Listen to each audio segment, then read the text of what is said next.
Storch already. Public hearing of the Planning and Development Committee. I'm happy to be here today with Senator Cassano and Senator Wong. Our other members of the committee, Rep. Zula, will be joining us shortly. And I wanted to just go over a couple of housekeeping items before we begin. Those of you who are here to testify, we welcome you. We look forward to hearing from you. Today we have 33 folks signed up to testify. You are in the, whoop, there we go. There's a reminder to remain muted unless you're speaking. And those of you who are in the waiting area or on as attendees, you will be promoted to panelists when it comes closer to the time for speaking. You will need to accept that promotion when it is time to be moved into the panelist portion. If you members, just a reminder to please use the raise hand function on Zoom so that as we speak, we can make sure we stay in order. And then finally, the chat function is not for use. We are a public meeting and we want to be sure that we are keeping everything public. So please just remember that as well. Senator Cassano. Yes. Senator, you're muted now. You were not muted, but now you are. There we go. Yes, just one other thing that people have multiple meetings, so they may see us going back and forth, and that's part of the process. It's a busy day for everybody with multiple committees meeting. Senator, thank you for reminding everyone of that. Senator Wong. Thank you, Madam Chair. It is Friday afternoon, so being cognizant of that, we'll be very brief, but also I wanted to acknowledge all the people who took their time to testify. And indeed, as Senator Cassano said, if there are individuals that may be in and out, it's not due to any lack of interest. Please do submit your testimony. We will eagerly read it if we're not able to engage with you. But nevertheless, thank you, ma'am. Wonderful. Eager to get started. Wonderful. So again, I will just remind folks, I said this during our committee meeting earlier this morning.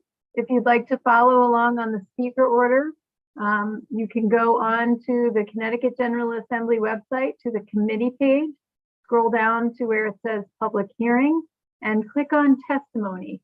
There you will see all the written testimony that has been submitted, as well as a link that says click for speaker order. And that way you will know who's in what order. Each speaker will be numbered by our wonderful clerk so that you know where we are in the order. We have 7 bills to be heard today, and we are going to begin this first hour with our public officials and then alternate, beginning with number 1, Representative Jamie Foster. Welcome. It's nice to see you, and please proceed. Thank you so much, Madam Chairwoman, and to the esteemed members of the P&D Committee. It is an honor to be before you 2 Fridays in a row. I'm grateful for your indulgence. I will be brief. I am testifying today on behalf of House Bill 5270. As a community primarily impacted by crumbling foundations in Ellington and East Windsor, we always knew that crumbling foundations disproportionately impacted the tax value of our community and the property value. It was never the intention for us to permanently negatively impact the ability of these municipalities to earn the tax revenue that they need over our homes. And so this bill looks by offering temporary assistance to families who are in queue to get their homes fixed through crumbling foundations. Also giving the opportunity for the town to take people off of the temporary tax relief structure if they are not seeking or do not have intention to ever repair their crumbling foundations. So this bill serves the simple purpose of allowing our municipal tax assessors the ability to keep people on for tax relief when they are in the process of repairing their crumbling foundations, and take them off the tax relief process if they are never going to repair their foundation and plan to just keep their home valued as such. So that is my very brief testimony, and I would indulge and look forward to any questions. Representative Foster, I thank you for your brevity and clarity, and I did I was remiss in not reminding folks that we have a 3-minute limit for people testifying. So are there questions for Representative Foster? Seeing none, Rep. Foster, thanks to you and to the other bipartisan members of the bipartisan Crumbling caucus. And I see Senator Amor and Senator Champagne and many others who have been very supportive of the efforts to date. So thank you for being here with us and for advancing this conversation. Thank you. Have a good day, P&D members. Thank you. Next on our list is Martin Heff, and I believe he will be joined by Patrick Sullivan and Jennifer Gauthier. And Jennifer, please remind me how to say your name properly. Jennifer Gauthier. Okay, great. So I believe Mr. Heff, you'll be testifying for the 3 minutes, and then all of you will be available for questions. Is that correct? That is correct. Thank you, Representative. Thank you. Well, please proceed. Okay. Good afternoon, chairs, vice chairs, ranking members, and honorable members of the Planning and Development Committee. Substitute language today. I also just want to mention. Whoops. Okay, thank you.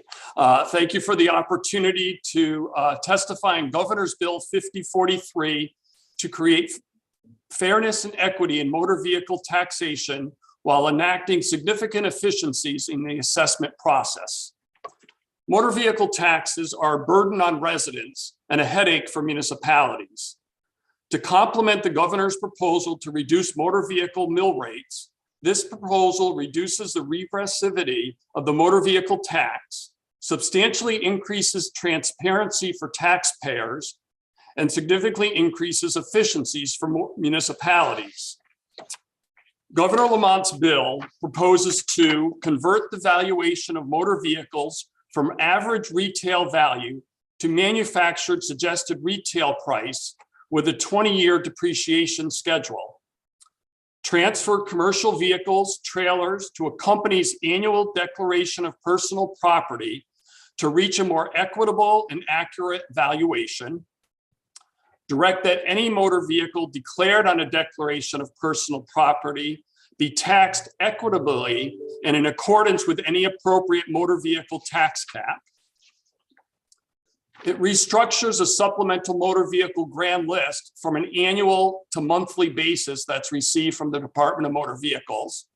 And it exempts snowmobiles, ATVs, and residential trailers used for personal use from taxation. The proposal creates a fair and equitable system, provides a more efficient administration of the motor vehicle tax on the local level, creates transparency for all taxpayers, providing predictable motor vehicle valuations that more accurately reflect the market, and creates substantial labor and time savings as vehicles that will only be priced in their initial year of the grand list. The Office of Policy and Management has presented the governor's proposal to and held discussions with assessors, tax collectors, Connecticut Conference of Municipalities, Connecticut Council of Small Towns, software vendors, and key stakeholders. Working collaboratively is essential in order to properly and effectively implement this new process. During these presentations and Mr. Heff, discussions, you have 25 seconds left. it was determined that a few minor changes will need to be made to the proposed language in order to clarify the procedure and standardize the collection process. I appreciate the opportunity to address you today, and my team is happy to answer any questions that you have.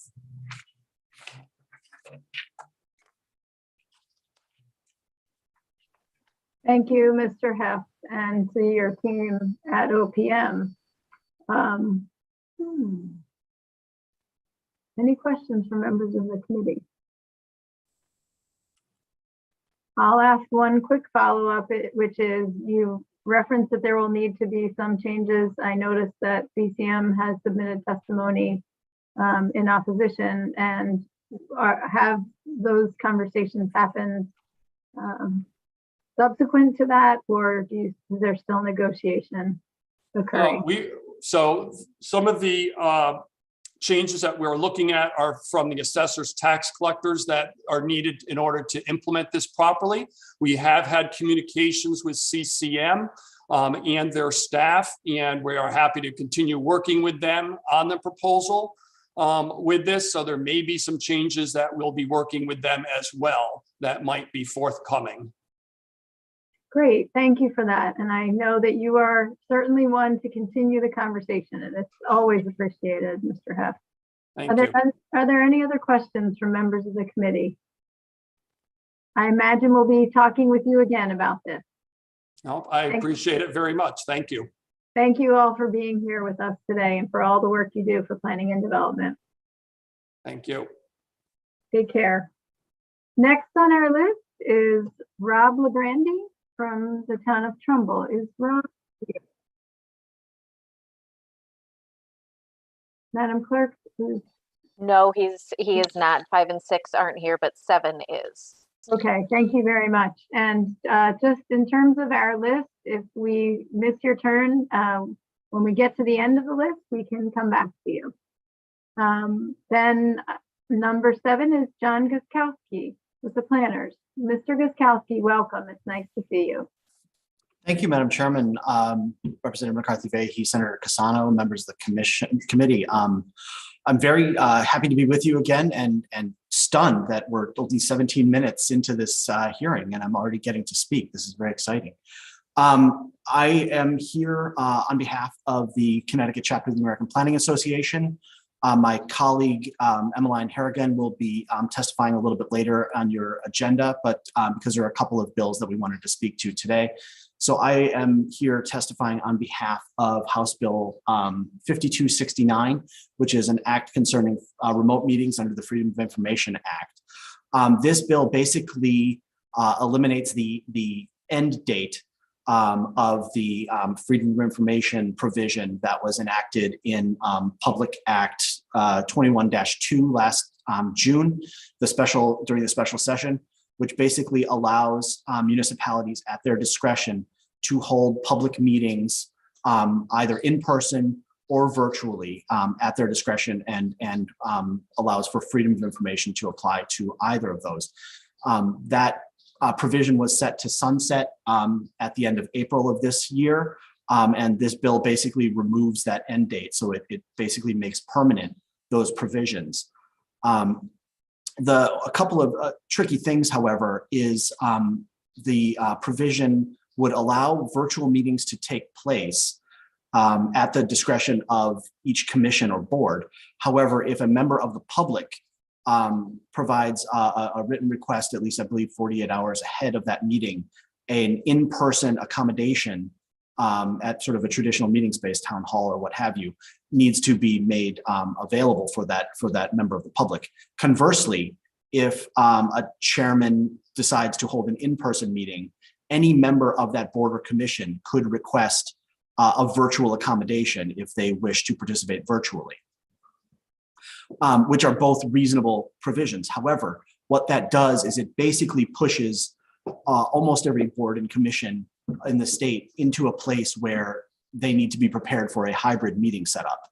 And despite the fact that we've been working at this for a couple of years, municipalities have struggled with the hybrid meeting setup and ensuring that sufficient information is available simultaneously, or the same information is available simultaneously for people participating in person and people participating online. So whereas we very much support this proposed bill and have found that particularly the virtual provisions have increased public interest and participation in public meetings, municipalities, generally speaking, need some additional support and guidance, frankly, from a technology end. So if OPM or the Department of Information Technology could work with CCM or some other municipal organization to help municipalities figure out how to do these virtual meetings better, then this FOI provision would be much more effective in making sure that the majority of our public can participate in meetings in the manner Only in have which 10 seconds left. in the manner in which they would feel comfortable. So we very much support this provision with a little bit of help. So thank you very much for your time. Thank you, Mr. Guskowski, for raising this very important bill in terms of access It's been critical over the past 2 years. Are there members of the committee who have questions? Senator Cassano. Yes, John, thank you for your testimony. I see two issues here. On the one hand, for the municipalities to provide for this opportunity, we need to make some changes. There are longer term repercussions, storage of data and so on. On the other hand, I believe by having this type of process, we're going to be able to get more people involved from the community in local government, whether to see what's happening or to participate, whether in person or by video. Do you have a time frame that, particularly knowing the changes we're going to have to make, technical location, all kinds of things like that? Do you have a suggested time frame that you think would be amenable for both the legislature and the cities and towns? I think it could be done relatively quickly, you know, with the caveat that nothing ever happens quickly in Connecticut. I think, you know, ACIR has provided some guidance. I think there are some best practices that a number of communities have done it very well. I've worked with the communities of New Haven, Old Saybrook, Manchester, have gotten these things down pretty well. So I think the best practices are out there, and it would just be a matter of making sure that towns understand how to do this, and to let them know, for instance, that you can spend ARPA money to improve your e-government technology. So it's not as if the towns need to necessarily go out of pocket to upgrade their technology infrastructure, because it's the funding and the mandate is there. So to answer your specific question, Senator Cassano, I think with you know, some guidance, we could get towns online and functioning pretty well by the end of this calendar year. I think should not be a problem. Thank you. Thank you, Senator Cassano. And Mr. Guskowski, I would concur. It's been 2 years, and towns have had 2 years to address some of these issues. Now, I also think that we will be discussing these issues and the specifics around them for probably the next 5 plus 10 years, because the world has fundamentally shifted in terms of how we access information technology and our conversations at meetings, and it's continuing to change. I appreciate your reference of ACIR. We will be hearing later today from Brendan Sharkey, who's the chair, and they've done amazing work for this body and for the state at large and municipalities. And I would also just add that not all boards and commissions are created the same, but we'll speak a little bit later about that with Speaker Sharkey. So thank you so much for being here with us today. And seeing no other questions, wishing you a wonderful Friday. Thank you, Representative. Next on our agenda is Chaz Ryan, to be followed by Scott Storch. Good afternoon, everyone. Thank you to the members for having me today. My name is Charles Ryan. I'm an attorney with an office in Watertown, Connecticut, and I'm here to talk about everyone's favorite topic, common interest communities here in Connecticut. I am here in opposition to raised bill 225. My practice focuses mainly on representing common interest communities throughout Connecticut.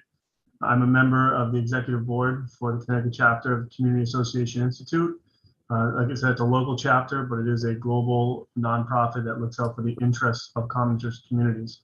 I do serve on a number of committees with them, and I serve on their legislative action committee. I'm currently the chair, and hence why I'm here today. So thank you. I testified in 2015 on a similar bill regarding solar panels and a mandate of solar panels, and that's essentially what raised bill 225 is dealing with. In other words, it does prohibit some common interest communities from prohibiting solar panels on the roofs of the units. Overall, I have no objection to solar panels. I just want to focus the committee's attention on the fact that common interest communities are communities, and the board of directors are elected by the owners that live in those communities. And there's a governance system in place, and each community is different. We really cannot give it a one-size-fits-all approach. And to that, we want to respect the rights of those common interest communities and not force certain requirements on them. And this is an example of that. Again, many associations are appropriate for solar panels, some aren't. I get the one size fits all approach is difficult. And what it really does is it takes away rights of owners. There are many owners that don't want to live in a community where they can be seen, maybe seen from the street, maybe have them at all. And the reality is that when you move into a common interest community, you are provided a resale certificate. By law, you're entitled to it. And you have 10 business days to review it from the time you sign your purchase and sale agreement.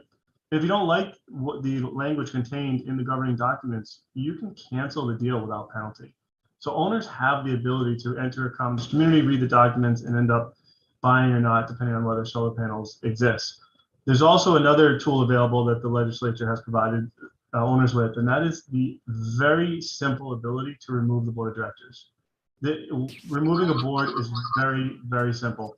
The statute addresses it. You don't need cause. And so if the board is not recognizing the needs of its community, the board can be removed by that community quite simply. I know my time is up. I did provide written testimony. I would urge everyone to review the written testimony. And I'm available, and our Legislative Action Committee through CAI is available to answer questions and work with the committee through going through this process. So with that being said, I do want to respect my time limit and say thank you very much. I'm happy to answer questions. Mr. Ryan, thank you very much. Thank you for expressing your interest and willingness to continue this conversation. That's much appreciated, and I imagine that we will take you up on that offer. And also thank you for submitting written testimony as well. Are there questions from members of the committee?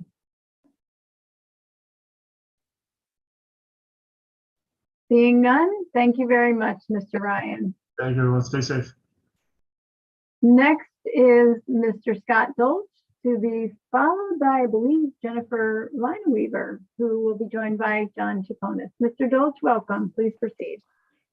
Thanks, Representative. Good afternoon, Planning and Development Committee. My name is Scott Dolch. I'm the President and CEO of the Connecticut Restaurant Association. On behalf of 8,500 restaurant and food service locations around the state, I'm here today in support of House Bill 5271, an act concerning the provision of outdoor food and beverage services and outdoor display of goods. The Connecticut Restaurant Association appreciates the opportunity to be here today, as it will continue to, this legislation will continue to allow restaurants to expand their outdoor dining options for another year.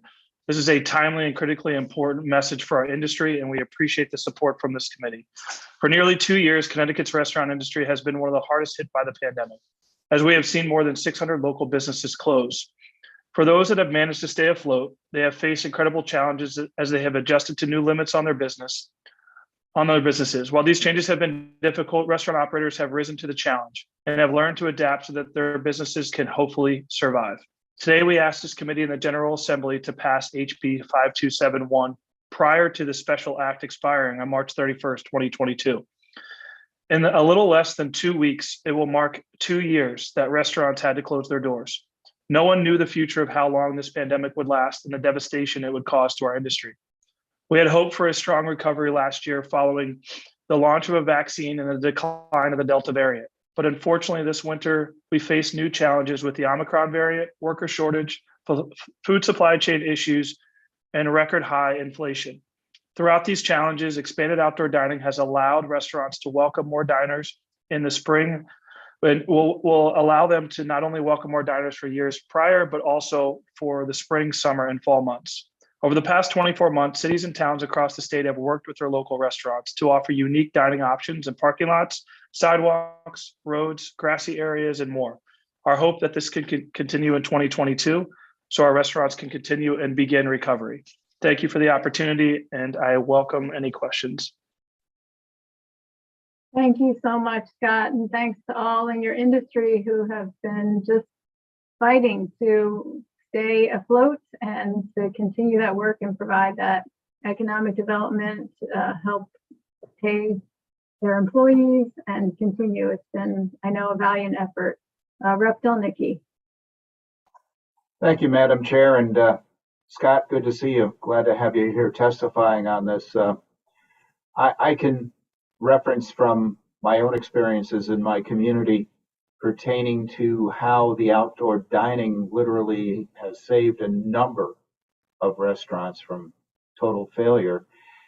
And ironically, I point to the Mill River Group and the Mill on the River, what they were able to do with this provision to actually create a welcoming dining experience around the Mill Pond.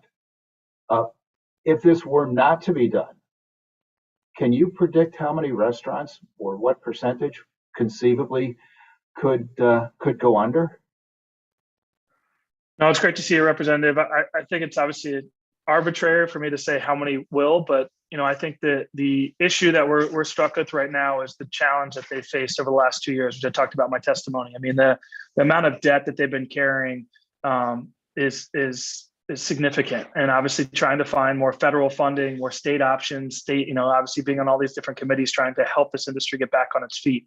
Outdoor dining has been a godsend. It has saved so many in Connecticut. I think when you look at other states around us, and a lot goes to this committee last year of helping with the special act, getting them back on their feet this last spring and summer for a second year. And obviously this is an ask for a third. But it's not only about the restaurants in this special act, it's also about the communities and all of you guys in your district, and you're speaking, about your own district, about how important outdoor dining has been just to lively up and get people out in the flow of you seeing main streets and downtown. So I hope that I never want to see another restaurant close because of this pandemic. This bill will help that without question, and to continue. But again, I will also reiterate, which I didn't put in my testimony, is it's still working with the towns. It's still trying to make sure whatever space they're using, for whatever reason that is, that they're being allowed to use it, how they're using it right, safely. I know there's some other things on here, about from ADA and everything else. I want to continue to work through that to make sure it works for everybody. But it's safe to assume, I think everyone on this committee believes that what we've done the last 2 years has been a great thing for Connecticut, not only for the restaurants, but and so I'm hopeful that you guys continue to see that and look to push this through and hopefully pass this. And then the last piece, Representative, I would say, is the timeline is also critical. The special act expires on March 31st. I know we're already in a short session, but we're looking at May 4th or whatever your last day, but obviously trying to work to get this done if everyone agrees, so we don't have any kind of blip. And these restaurants are looking to this as well as they plan to invest this spring and summer again on what they're going to be able to do. So thank you as always. And I appreciate the opportunity to kind of speak with you guys today. Yeah, I'll make one observation. Typically, I rarely have constituents that all agree that something is a great idea. And outdoor dining and what was done, I've yet to have anyone complain about it, which tells me that obviously it's working and people enjoy it. So thank you for your testimony, and thank you for the opportunity to ask you a couple questions here and get your commentary. Thank you, Madam Chair. Thank you, Representative Delnicki. Senator Cassano. Yes, thank you, Madam Chair. Scott, welcome back. I think this conversation is important for a couple of reasons. Clearly, we need to extend the existing program. But more important, this has been a success throughout the state of Connecticut, outdoor dining. And it shouldn't be something that's on the calendar on a yearly basis to get approvals and so on. So I would like, once things settle down in the spring and so on, if we could have some ongoing conversations about how we could put a permanent system in, how we can work with the municipalities to do that and so on. This has been, for a lot of people, a great opportunity. They enjoy going out, they enjoy sitting outside and so on. There's no reason that we should take that away. So we should be making provisions and trying to look to the future so that you don't have to go back every year. We've got something that's good, let's continue it, and let's negotiate something over this next year or so on that provides that permanence, so that as a restaurant owner, you know that each spring or each fall, whatever it might be, you have that availability. Thank you. Thank you, Senator. I was just going to say I agree. Having to go and sit in front of this, but I also want to continue to work to see how we can do this permanently moving forward. But obviously, the special act is, and I think the one comment I would make, there are some towns out there, I think some are even testifying, that have been phenomenal in helping these restaurants. And I think they've gotten up to speed and are looking at ways permanently to help. I just think there needs more time, which I'd love to sit and talk, as we lead into next year about how we can make some permanent changes for the better for all the towns and all the restaurants so they can plan and make this. I think alfresco dining, as we say, is definitely here to stay, and want to keep it here for many, many years to come. Thank you. Thanks, Senator Cassano. And I would just highlight a couple of things that you said, Mr. Dolch, and I appreciate you recognizing them. One is the sense of urgency in terms of the time. A year ago, when we were negotiating this bill, I don't think any of us predicted where we would be at this point in time. We were all very hopeful, and so we put in that March 30th date, knowing that we'd be in the midst of session, but thinking it probably wouldn't be the same kind of pressing issue it was a year ago. And here we are. Hopefully coming into better days, certainly, but I appreciate you highlighting that. Also, the fact that last year there are certain provisions that were passed temporarily related to our restaurants and certain that were then passed permanently to go into effect after those temporary provisions were no longer in effect. And so what we are doing is moving that out by a year in this case. I also want to underscore your willingness to work together on issues around the Americans with Disabilities Act. And while I concur with Rep. Telnicki in many ways, we've had many people be thrilled with the opportunities. Some of the folks who are in our disability community have really struggled with access on sidewalks, with parking spaces. And I do think we may need to look at a few things in the language. And I know that you'll be willing to work together with me, with Senator Cassano and with the other leaders of the committee, as well as the disability rights advocates, to see what we can do. We'll have to do that very quickly. So I look forward to talking with you very soon. So thank you. Representative, I was just going to say, because I forgot to mention that to Senator Cassano, and you actually brought it up, but I know the governor put a bill forward that would have gone into effect April 1st. So obviously pushing that out. And I think that is something we all want to talk about, and that kind of permanent, that what lies permanently, so we have to come back. So I'm looking forward to have that conversation, as well as what other pieces to this, the challenges with the disabilities side of this, and making sure that everyone is comfortable and everybody is happy with what we're doing, for our industry moving forward, not only this year, but for years to come. Thank you. I appreciate that. And thank you for being here with us today. Seeing no further questions, I wish you a wonderful day, and we'll go next to, I see Mr. Chacon is number 10. Are you going to be on your own today, Mr. Chacon? I think she's trying to sign in, but I'm ready to go.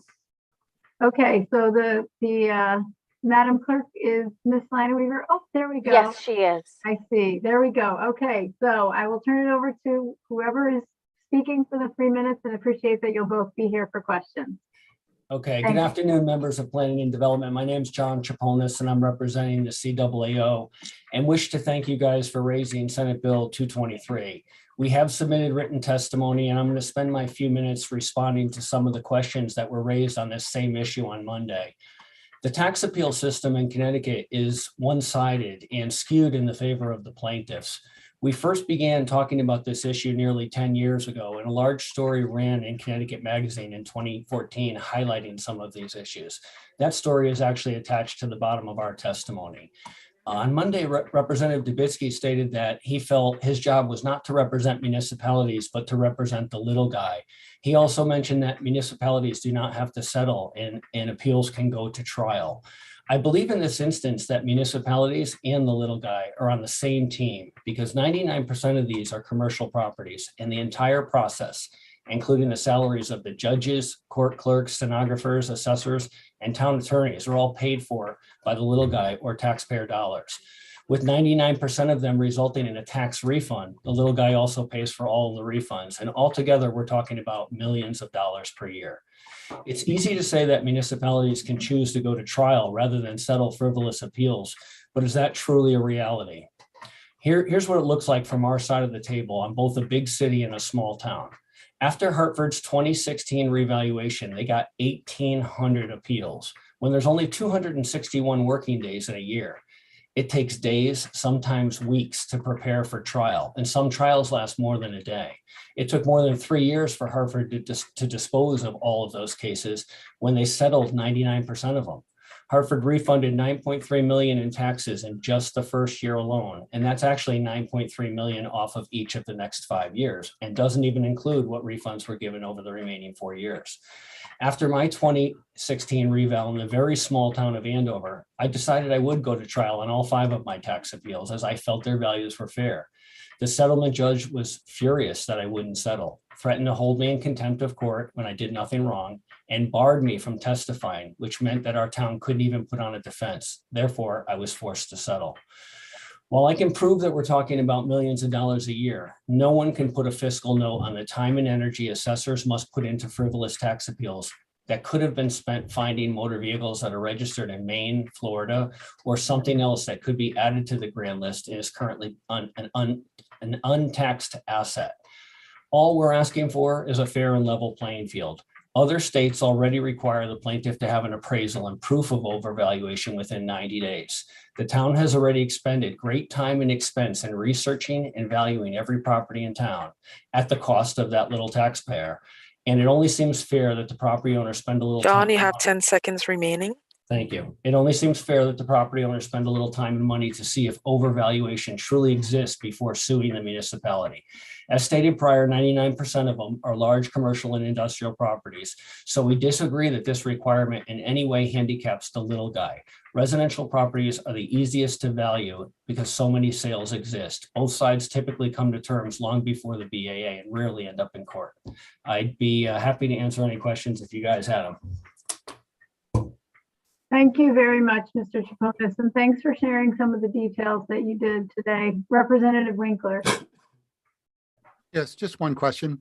Do you have a feeling for the size of the commercial property that is necessary in order for a compromise to be larger than, say, the attorney's fees?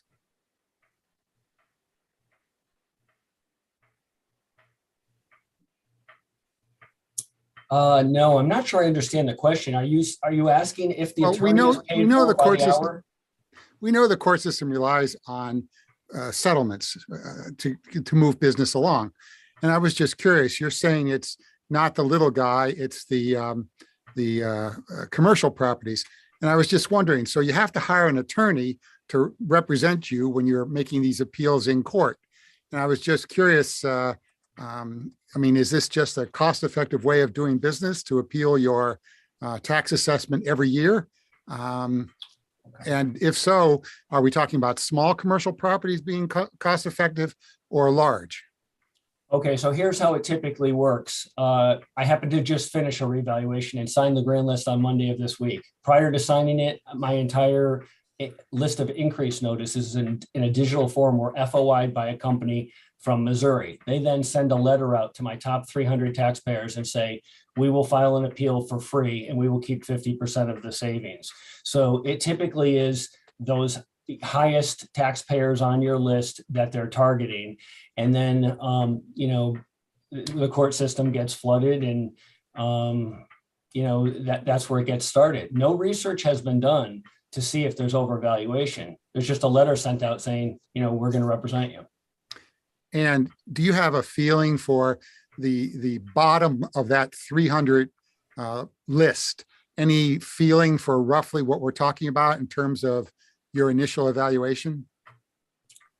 No, but I mean, if Hartford has a $20 million property and they give a 5% reduction, that's 74,000 off a year times 3 years. It ends up being 370,000. They split that with the company. The company gets $185,000 on that one case. That's the kind of numbers we're talking about. Thank you. Thank you, Madam Chair. Thank you, Representative Winkler. Representative Zawistowski to be followed by Representative Smith. Thank you, Madam Chair. And John, good to see you. We've been around the bend a few times on this whole issue over the years. I want to say I absolutely agree with your characterization that this situation doesn't, with contingent fees, does not occur with the residential properties as much. And a lot of times that can just be worked out with sitting down with the assessor or Board of Assessment Appeals. It rarely ever goes to court. My question is, do you ever have appeals that you're aware of come in where, I mean, how frequent is it that a commercial property, large commercial property owner, because that's really where the money is, comes in with an appraisal by a Connecticut certified appraiser? It's extremely rare. Occasionally, they may show up with an appraisal that was done for a different reason that's dated and really couldn't be used anyway because they had that on hand. But it is incredibly rare that somebody has already done that research. You know, I'd also like to say that I'm sure assessors are not correct 100% of the time, but I also don't think that we're wrong 100% of the time when 99% of these, end up in a refund. Yeah, I do know that there are firms out there that use this as a profit center. And, a simple thing like requiring on an appeal for a large commercial property like that, where the stakes are higher, that something like requiring a commercial, an appraiser, an actual appraisal by a commercial appraiser in Connecticut certified, I don't think would be a big burden on that type of property by any means. And New Jersey's been doing it for at least 40 years. I left there 30 years ago. And if we went out for the first settlement conference and they didn't have appraisal, we would make a motion to dismiss and the case would get dismissed. It forces them to really prove that there's some overvaluation and some skin in the game before they sue the municipality. Yeah, and the other wrinkle is, I mean, if somebody is coming up with a value, I mean, they do need to, in this state by law, have to be a certified appraiser. So, I mean, we throw that into it as well. I was actually on the Connecticut Real Estate Appraisal Commission, when they first started, and we were the ones that have adopted the federal guidelines, the federal laws on that. So, I mean, I think there's some areas there that need to be looked at, because if you have somebody coming in who's not a Connecticut certified appraiser making an opinion of value in a courtroom, that could be against state law. Well, the reason it makes sense to require it to be a Connecticut licensed appraiser is because if you're a licensed appraiser in Connecticut, you're not allowed to work on a contingency fee. They already recognize that that's a conflict. If your fee is predicated on how large the reduction is, even subconsciously, you have skin in the game. It's almost like appraising your own property. So Connecticut prohibits it. And if it could only be a Connecticut appraiser, then you're killing two birds with one stone and you're addressing the contingency fee component. Yes, and you do have with somebody that's got some local knowledge as well. John, good to see you. I said we've been through this a few years in a row, and I appreciate you coming in. Thank you, Madam Chair. Thank you, Representative Zawistowski, and thank you for raising the points that you did. They're worthy of further conversation, as I know you've been having in others for many years. Representative Smith. Thank you, Madam Chair. Hello, John. Good to see you. And thank you for all the work that you do for the towns that you serve as assessor for. So you said that, I guess, generally, is that 300, the top 300 taxpayers, the general list they go to? Or, I mean, I'm just wondering, because just on some quick math, that would be like over 50,000 appeals statewide that would be getting filed, if that, if that's a solid number. But I'm assuming it's probably varies depending on the size of the town, and that the real number may be something like 20 or 30,000 appeals. Do you have any sense of how many appeals statewide happen this way? Sorry about that. I honestly don't, but we could find out. I mean, Hartford alone, like I said, had 1,800. I know Stamford was similar, but you're right. The smaller towns are going to have less. And in my town, maybe they won't target the top 300, and some of our property owners won't even, bite on that. But if you get one commercial guy who does, and he owns 14 properties, he ends up coming in on all 14. Assessors are not on commission. There's no incentive for us to overvalue property. And typically we aim for 95% of fair market value just to make sure we don't overvalue. So, what's the chance that I was high on 14 properties, all owned by the same guy. We use the same income and expense data that they do and the same cap rates. So it's really the flooding of the system, and you get into that hearing room with a judge literally twisting your arm, to settle because they're trying to move it through the process.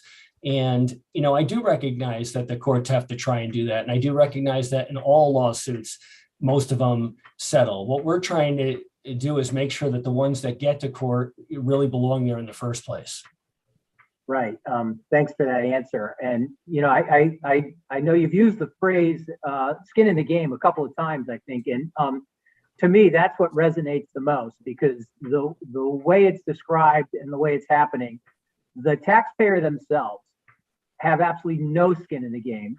For them, it is a complete win situation. They risk nothing at all, and they virtually always get something back.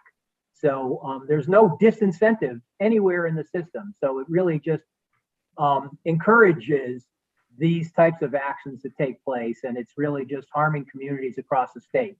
And I want to thank you for bringing this forward and pointing it out. And I think taxpayers across the state would feel the same way, because every time there's an unfair adjustment downwards on somebody's property tax, that money gets made up somewhere. So it just causes the mill rate to be higher, because the towns still have recurring costs and bills that have to be paid. So thank you for bringing it forward. Thank you. Thank you, Representative Smith. Representative Dubitsky. Thank you, Madam Chair. And thank you for coming in. I appreciate it. Is it your feeling that this should apply even if a property owner isn't contesting the actual assessment, isn't contesting the valuation of the property? No, and that's an excellent question. Sometimes there are tax appeals on whether or not the property is taxable at all, or you could also be referring to, a PA 490 appeal where maybe Public Act 490 was, denied for one reason or another. And that's an excellent point.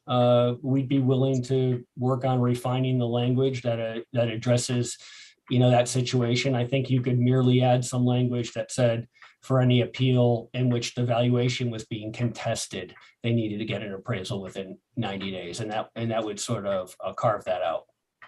Okay, so you would agree that that this language wouldn't be appropriate for something like a PA 490 appeal? Yes, sir, I would. Okay. The other thing is with regard to now, I practice in this area. I'm an attorney. I practice in this area. I do quite a few appeals a year, and I can tell you that the property owner does not always win, although there's always pressure to settle, towns don't always settle if they think they're in the right. But very often they know they're not in the right.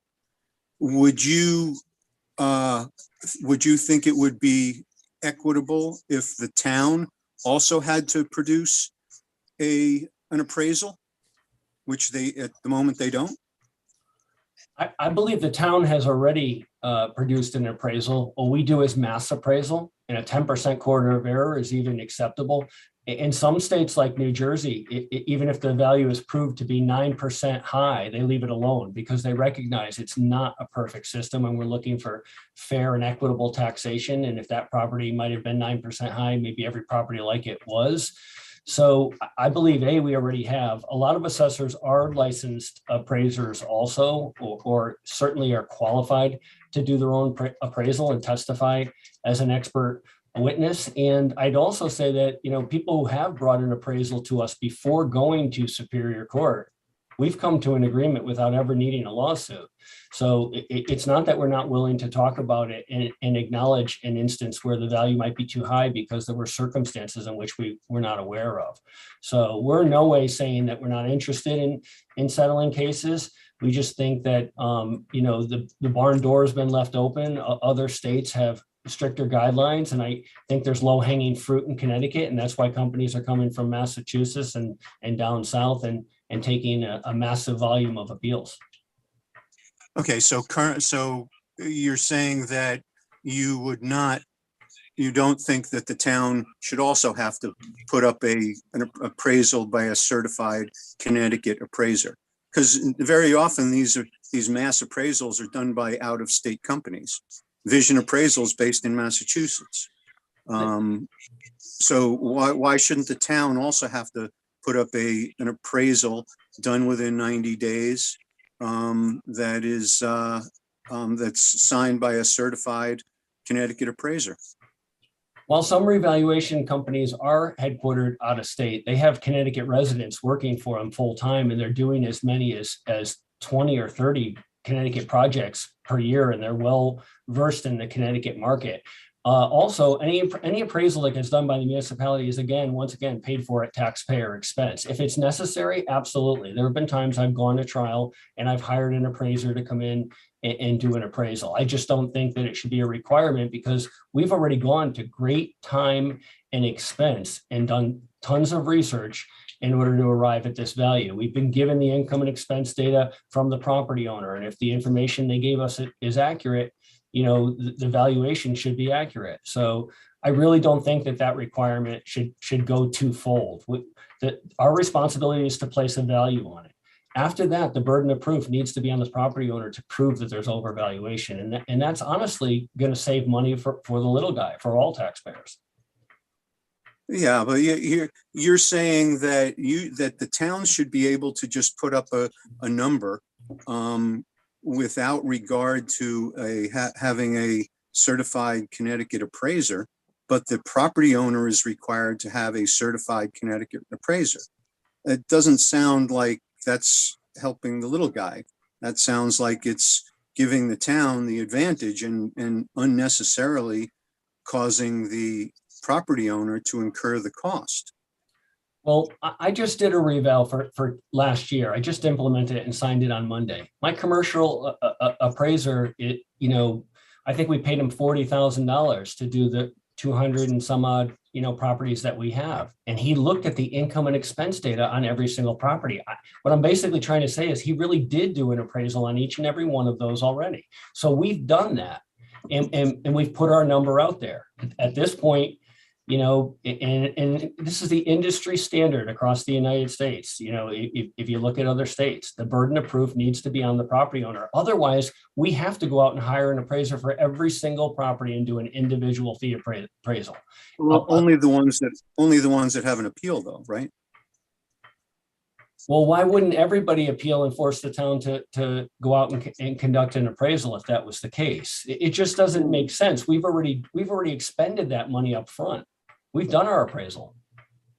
No, but you don't have a certified Connecticut appraiser. You have some company that does things with satellites and doesn't look at condition, doesn't look at anything with regard to an individual property. That is not a certified Connecticut appraiser. So if you're requiring the individual property owner to do it, it would only make sense. If you're in court, it should be a battle of the appraisals. Many of these employees are Connecticut licensed appraisers, and some are even MAIs, which would be even, a higher designation than a Connecticut licensed appraiser. The person who did my town, it's the 4th time he's done it. He's a Connecticut resident. He knows the industry well. And in between 5-year revaluation cycles, he's emailing me sales that take place in my town and still paying attention and watching to it.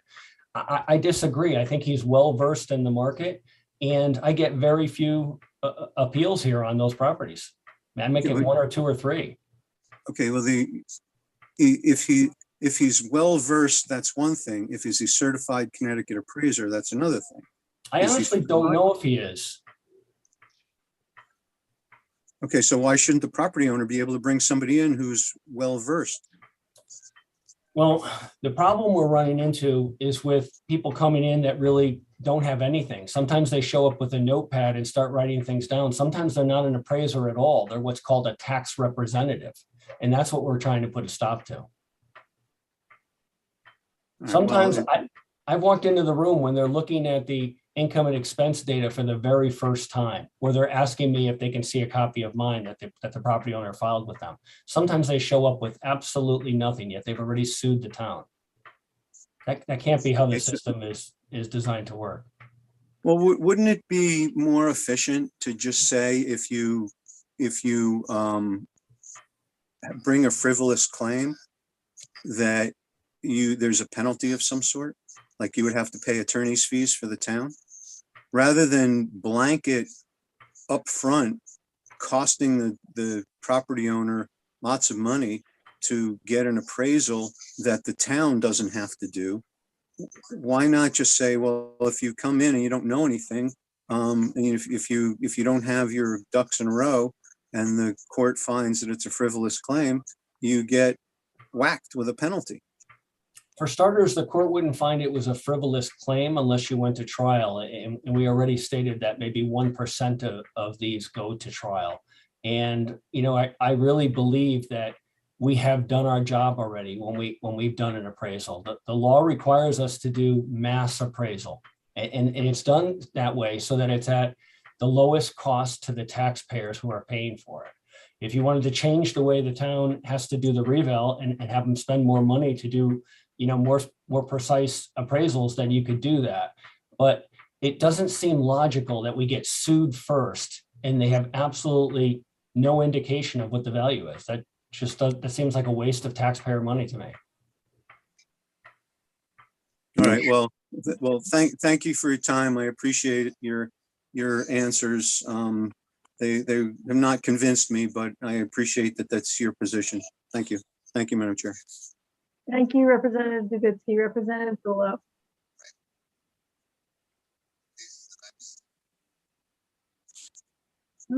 Representative Zullo, did we just?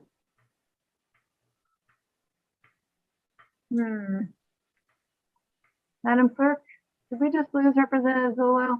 It appears so.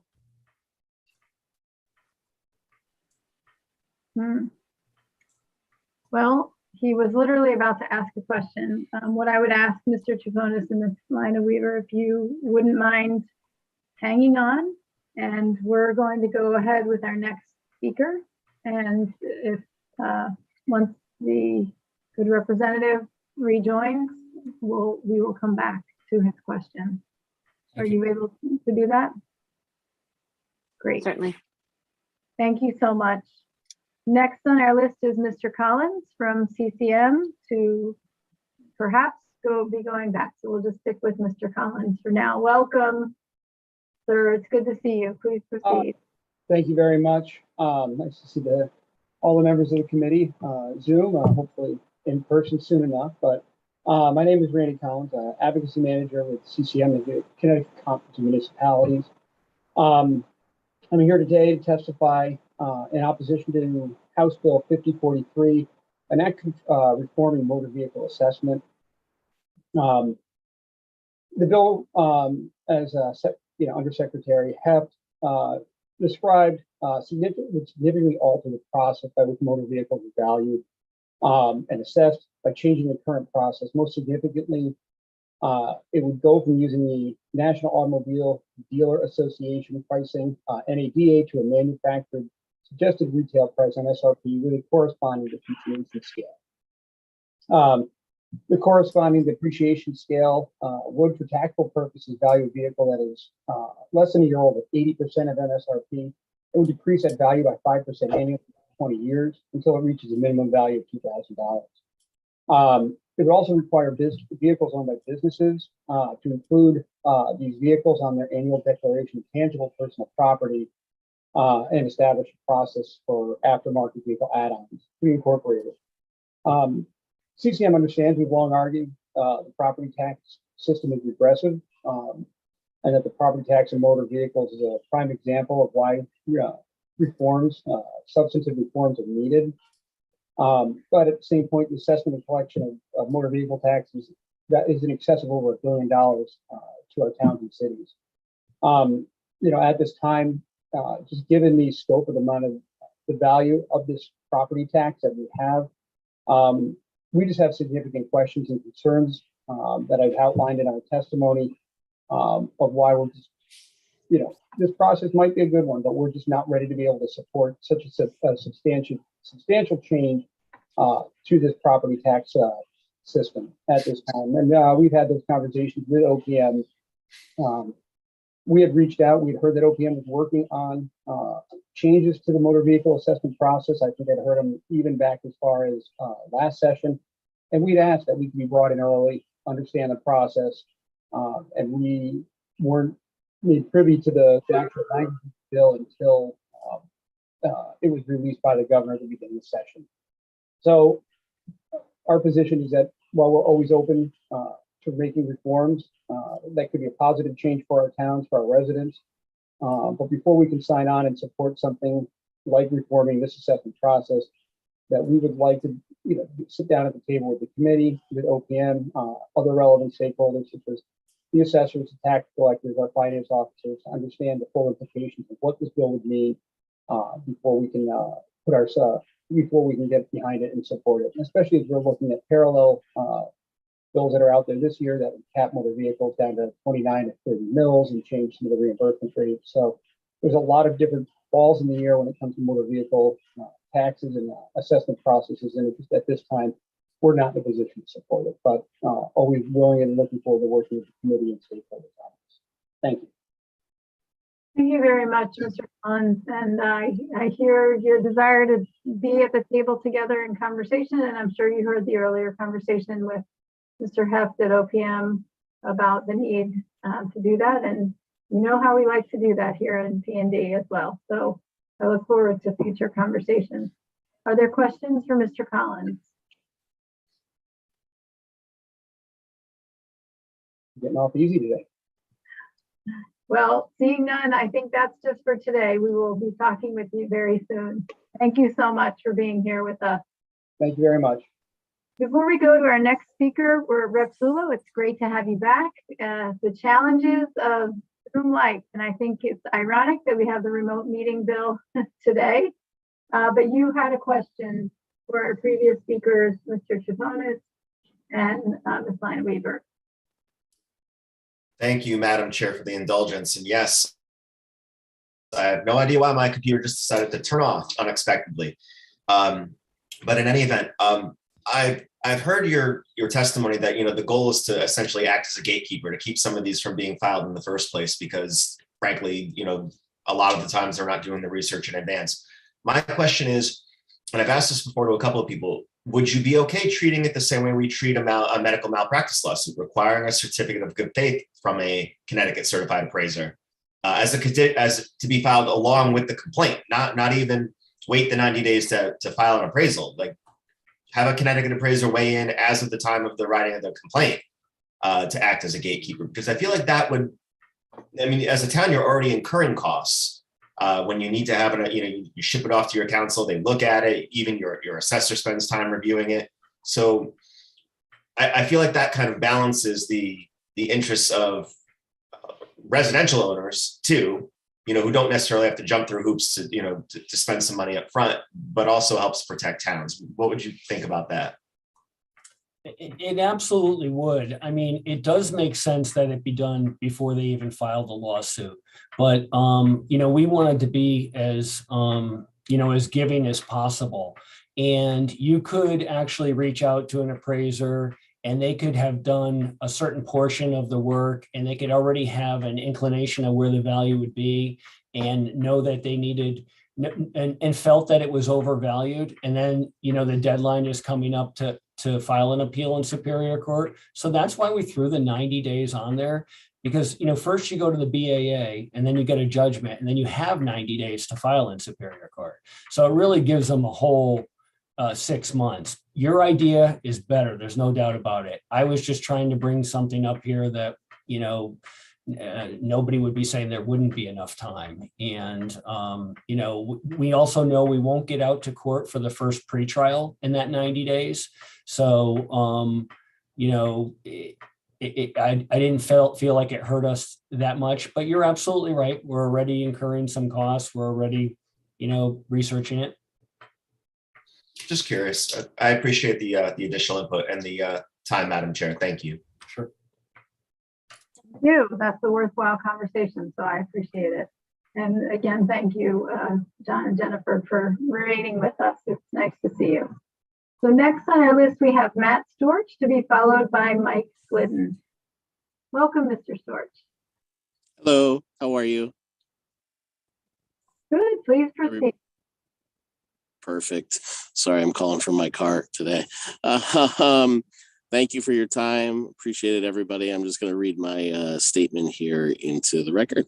Dear members of the Planning and Development Committee, my name is Matt Storch. I'm the owner of Match Restaurant in Norwalk and Match Burger Lobster in Westport.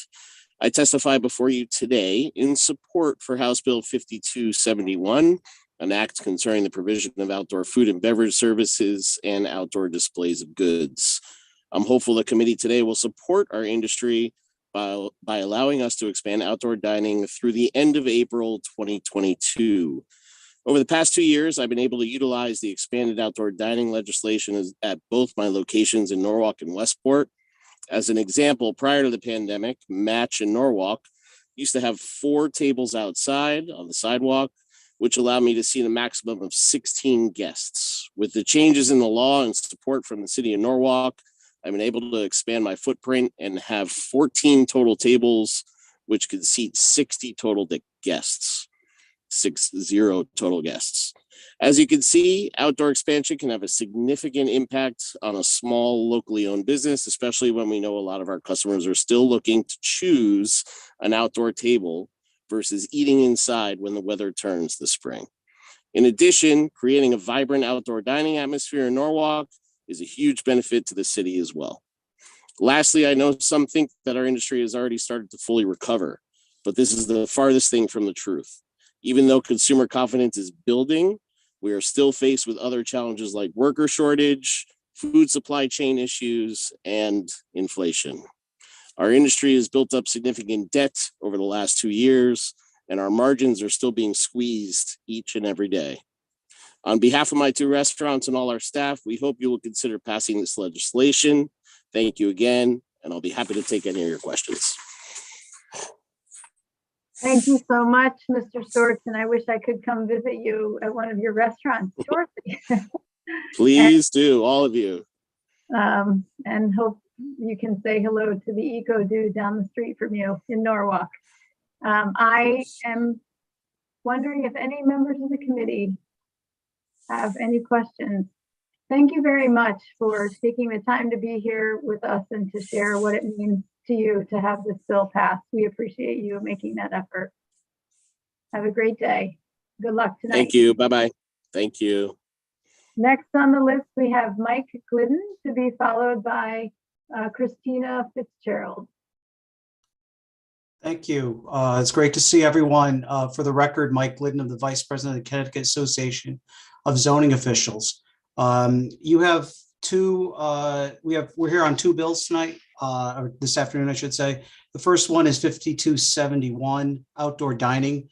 We support any efforts to help with the local economy, with the caveat that, you know, it's been brought up earlier that consideration to ADA mobility issues be incorporated.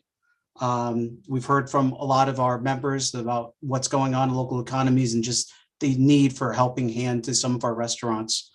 The other bill that we're here for is really the prime stage is 5269, support of remote meetings. Remote meetings have really helped reaching a larger group of people. I've seen it where you now have commissioners or individuals wishing to serve on boards with the ability to say, my vacation, my business trip will not affect the meeting schedule. I can Zoom in while the board's meeting at town hall, or they're remote. The other thing it also offers is during the winter months, now we don't have to be watching the forecast to say, well, are we really going to have the P&Z meeting tonight? Because it looks like we're going to get 2, 3, 4 inches of snow. I don't want everyone driving in. You provide a remote option now that that meeting goes forward. So there's no delay from an economic development standpoint.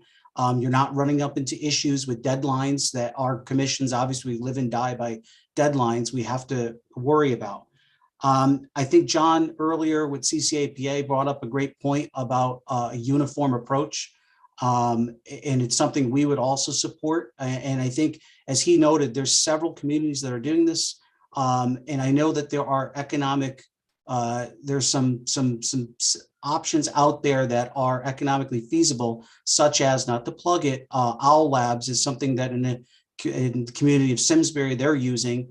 And it's basically a camera with a microphone. You set it up in a room connected to a a laptop and it captures everyone in the room. You can hear everyone, you can see everyone. That gives the ability to have your hybrid meetings. There are other technology out there that can promote this. And it's just modernizing government, and it's reaching a larger group of the population, which is fantastic. The only thing we are just suggest or we're concerned about is just the dissemination of information. I know previously under the executive orders, we were required to post all of our packet information along with the agenda items on town websites. This really helped educate the public of what was going on.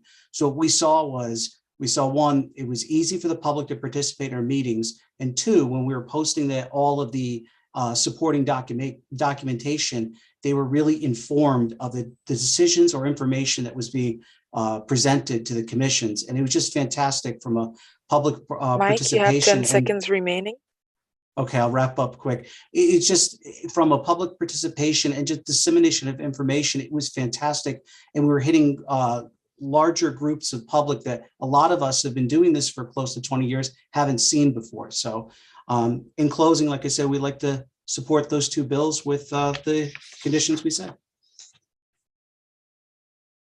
Thank you, Mr. Glidden, for being here. Are there members who have questions for Mr. Glidden? I do have one for you, Mr. Glidden. You said you support a uniform approach. Can you say more about what that means? Well, one would be is just clarifying the hybrid setup, the structure. Just giving people, I know that the language in the bill mirrors last year's with saying with 48-hour notice that you're going to have a hybrid meeting or remote meeting to the members. It's just, maybe it's also just how the meeting functions. That's one thing, as John noted, and I will say amongst our members, there are a few communities that are really trend centers that are showing how to do this, and others that are kind of waiting to join the group. I think that we look at some of the examples of, as he stated, New Haven. I'll push Simsbury because what I've observed while I was in Simsbury, they had a structure that worked. And the other thing is just like I said earlier about having posting some of the packet information. If you're going to be remote or hybrid, it really helps to also show the information that the commission's receiving that you otherwise may have had access if you're physically in the room. I think that really should be considered because like I said, it's all about, government works when everyone has access to the information and understands what's going on. Thank you for that. I appreciate that. And I'm looking forward to more conversations with others who will testify on this as well. But I do think that the uniform approach in one regard is important to provide guideposts, but I also recognize communities are different and there's not one technology, for example, that works. I also will just remind folks that committees have been able to have the telephonic option for a long time, and I think a lot of people didn't realize that. So this is, the expansion to the video option as well has been obviously very critical for all of us throughout the pandemic. But I really appreciate you taking the time to be here with us and the work that you do every day. And I hope you have a wonderful day. You too. Next, we actually have Emmeline Harrigan, who will be next. And next on the list is Rennie Besaw or Besaw. I'm not sure if Rennie's here.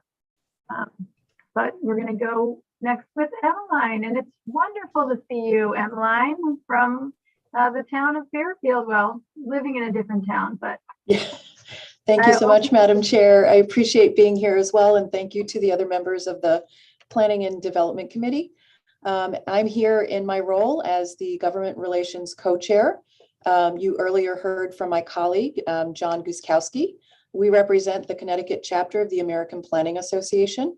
And he covered the one bill for remote meetings, and I'm here to testify in support of proposed bill 5271, an act concerning the provision of outdoor food and beverage services and outdoor display of goods. I did actually read all the testimony related to this bill as well, and we didn't include this in our comments about the concerns about ADA, but one of the things that we heard unanimously from many planners across the state is just, there were a couple silver linings with the whole pandemic experience, one of them being the increased participation with remote meetings, the second one being the increased vitality of adding outdoor dining spaces to deal with the unfortunate effects of the pandemic, but just the amount of vitality and excitement it added to their commercial corridors and downtown areas. So this is definitely something that I think planners are very supportive of, both helping our small business owners in our communities, but also as a best practice within planning communities generally. And so we very much support extending the deadline for this activity out one more year. I think that many of us locally are trying to navigate how to introduce a permanent solution within our local zoning regulations. And so this would allow us the additional time to be able to do that. If anyone has any questions, I'm happy to answer them, but I'm just going to keep it short and sweet. Thank you so much for your time. Emmeline, you truly are the best. I will say also the last thing you said is actually very important, that this also gives municipalities that time to really contemplate as communities if they want to look at this, because we know that there are some other provisions that are permanent that we're pushing out, but they're not everything that's in the temporary provision. So thank you for highlighting that. Are there members of the committee that have questions for Ms. Harrigan? Seeing none, thank you for both you and John, for being a regular presence here with the committee. We're grateful to you. Have a wonderful day.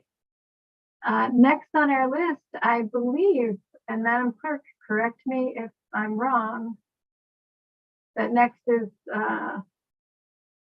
where are we? Madam Clerk, can you help me out?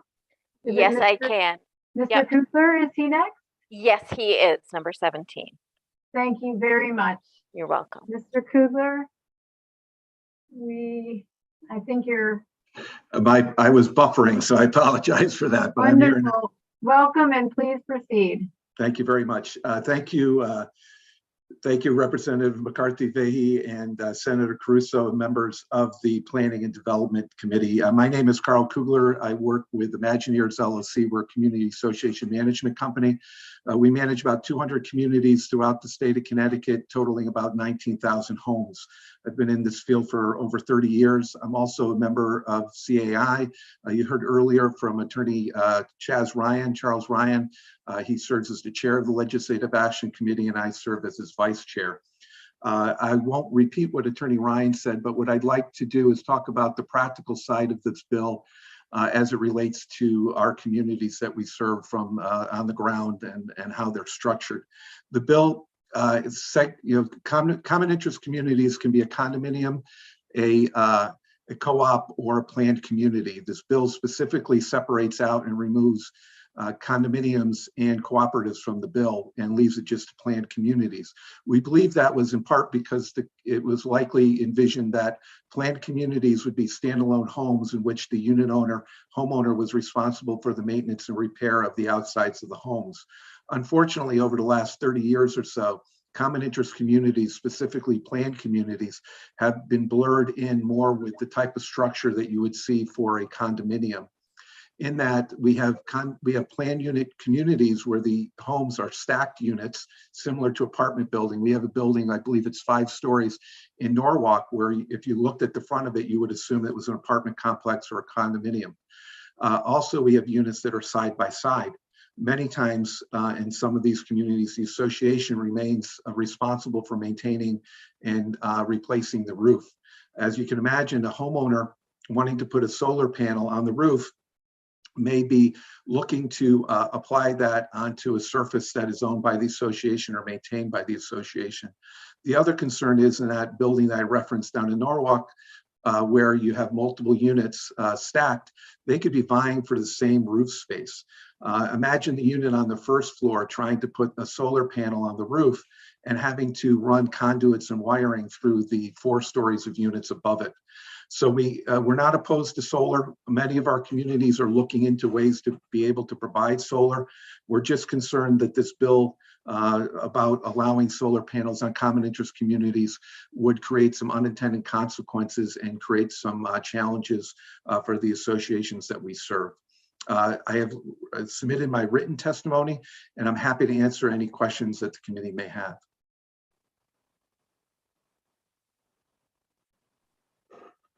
Thank you so much, Mr. Coogler, for being here with us. Are there questions from members of the committee? Representative Smith. Thank you, Madam Chair. I don't really have a question. Mr. Coogler, at the very beginning, although I knew which bill you were talking about, I don't think you referenced the number. So I just wanted to confirm it was the SB 225. That's correct? Correct, and I apologize. I got flustered there buffering and I forgot to stick to my script. So yes. You want to have it in the record. Yeah, 225, an act concerning certain rooftop solar installations in common interest ownership communities. Thank you. You're welcome. Thank you. Thank you, Madam Chair.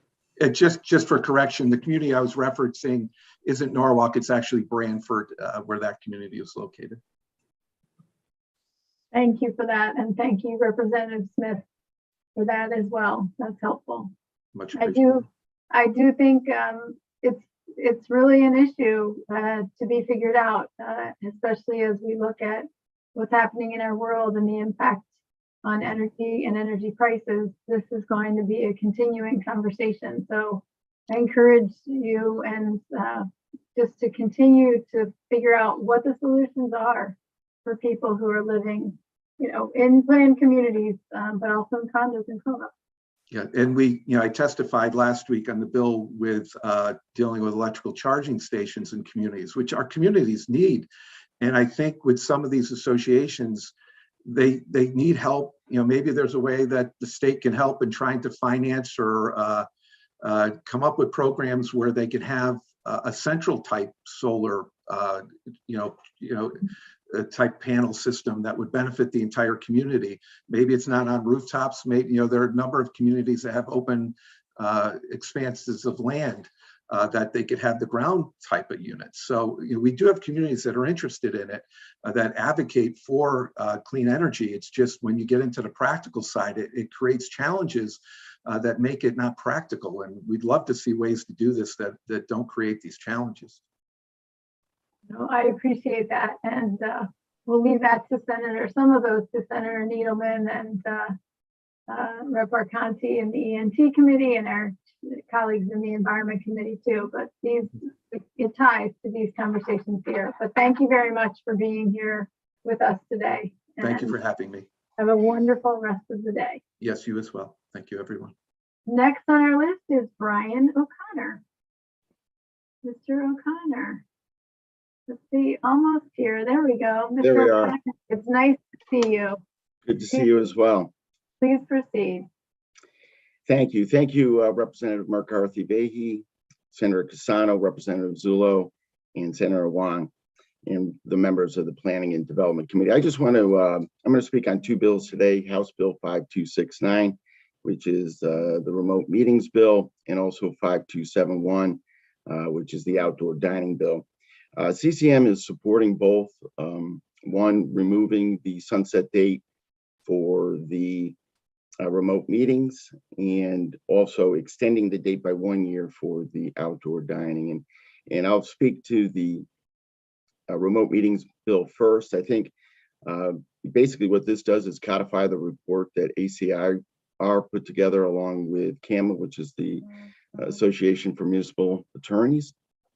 And it's well reasoned. I think the way things have progressed and have evolved is that the towns are making these available, both whether it's remote or hybrid, but it also recognizes some of the challenges that municipalities face in doing it for all boards and commissions. I think, I just want to state for the record that we would like to keep it permissive going forward. And as I said, I think some of the technologies and some of the issues that hinder that for all boards and commissions will be addressed over time. And I think as we evolve, that you'll be able to expand this as you go forward. I think the other thing I want to point out is for our town forms of government, The authentication of the voter is very important. And I think right now the technology and the ability to do that is compromised at this point in time. So that's something that I want to make the committee aware of as well. Some other key logistical issues is just the space in some of our smaller towns and the capacity within our communities to host remote and hybrid meetings. I think that, again, maybe over time that will change, but at this point in time that is a problem that many have. Staffing issues, being able to ramp up and have staff dedicated to run the remote and hybrid meetings. And then also the storage capacity. I think, we see it with police cams and dash cams. What will that mean for communities if they were in storing those remote and hybrid meetings? And I think there's ways around that as far as, doing what we're doing here with the YouTube channel, making it accessible. And that might be an avenue that the committee could approach. As far as the outdoor dining, like everyone else, we thought we'd be in a different place a year ago today. And I think, going forward, I think there still needs to be some time. We're very sensitive to the environment that restaurants are operating under. It has worked Mr. well. O'Connor, you have 10 seconds remaining. Thank you. And as the previous speaker just noted, that it's created a vibrancy during a very dark time, and we don't want to do anything to, hurt that, environment for businesses, particularly our restaurants. And I think the other thing I just want to point out is that a year from now, I think things will be much different, hopefully. We said that before, but at the same time, I think, we would like to see, which is now as of right, outdoor dining use, that we do get back into a regular regulatory environment. So I'd be happy to answer any questions. Mr. O'Connor, I don't know about you, but my Irish heritage, sometimes we talk about jinxing things and knocking on wood after what you just said. That's right. That's part I'm of gonna why go, maybe go to the Blarney, Yeah, I think that's partly why we're here now having this discussion, is because we didn't expect to, timing wise. So I appreciate your comments. I'll first go to members of the committee if folks have questions. Okay, I just have one, well, maybe a comment, and I'm going to save the most for Speaker Sharkey, who's up right after you. But I just want to talk for a minute about, thank you for referencing the permissive, wanting to keep permissive. You also referenced the town meetings and the being able to authenticate voters. I also serve on GAE, and they're meeting in another Zoom as we speak with a hearing now. But the issue of staff to run meetings, I just want to, ask you, if as you talk to member municipalities about the differences, a board of selectmen and a town council isn't the same as, for example, the flood and erosion control board. And in terms of staff running meetings, I've been to hybrid meetings in town where, as volunteers, we've been able to create the hybrid opportunity, which can, I will admit, at times, over time in the past, prior to COVID, was a cell phone in a cup that people could hear because we had the telephonic option previously. But would you agree that, in terms of both that staff time and specific meeting rooms, that communities have a variety of different boards and commissions, and that the needs are not going to be the same for everyone? Are you talking about that with your member municipalities?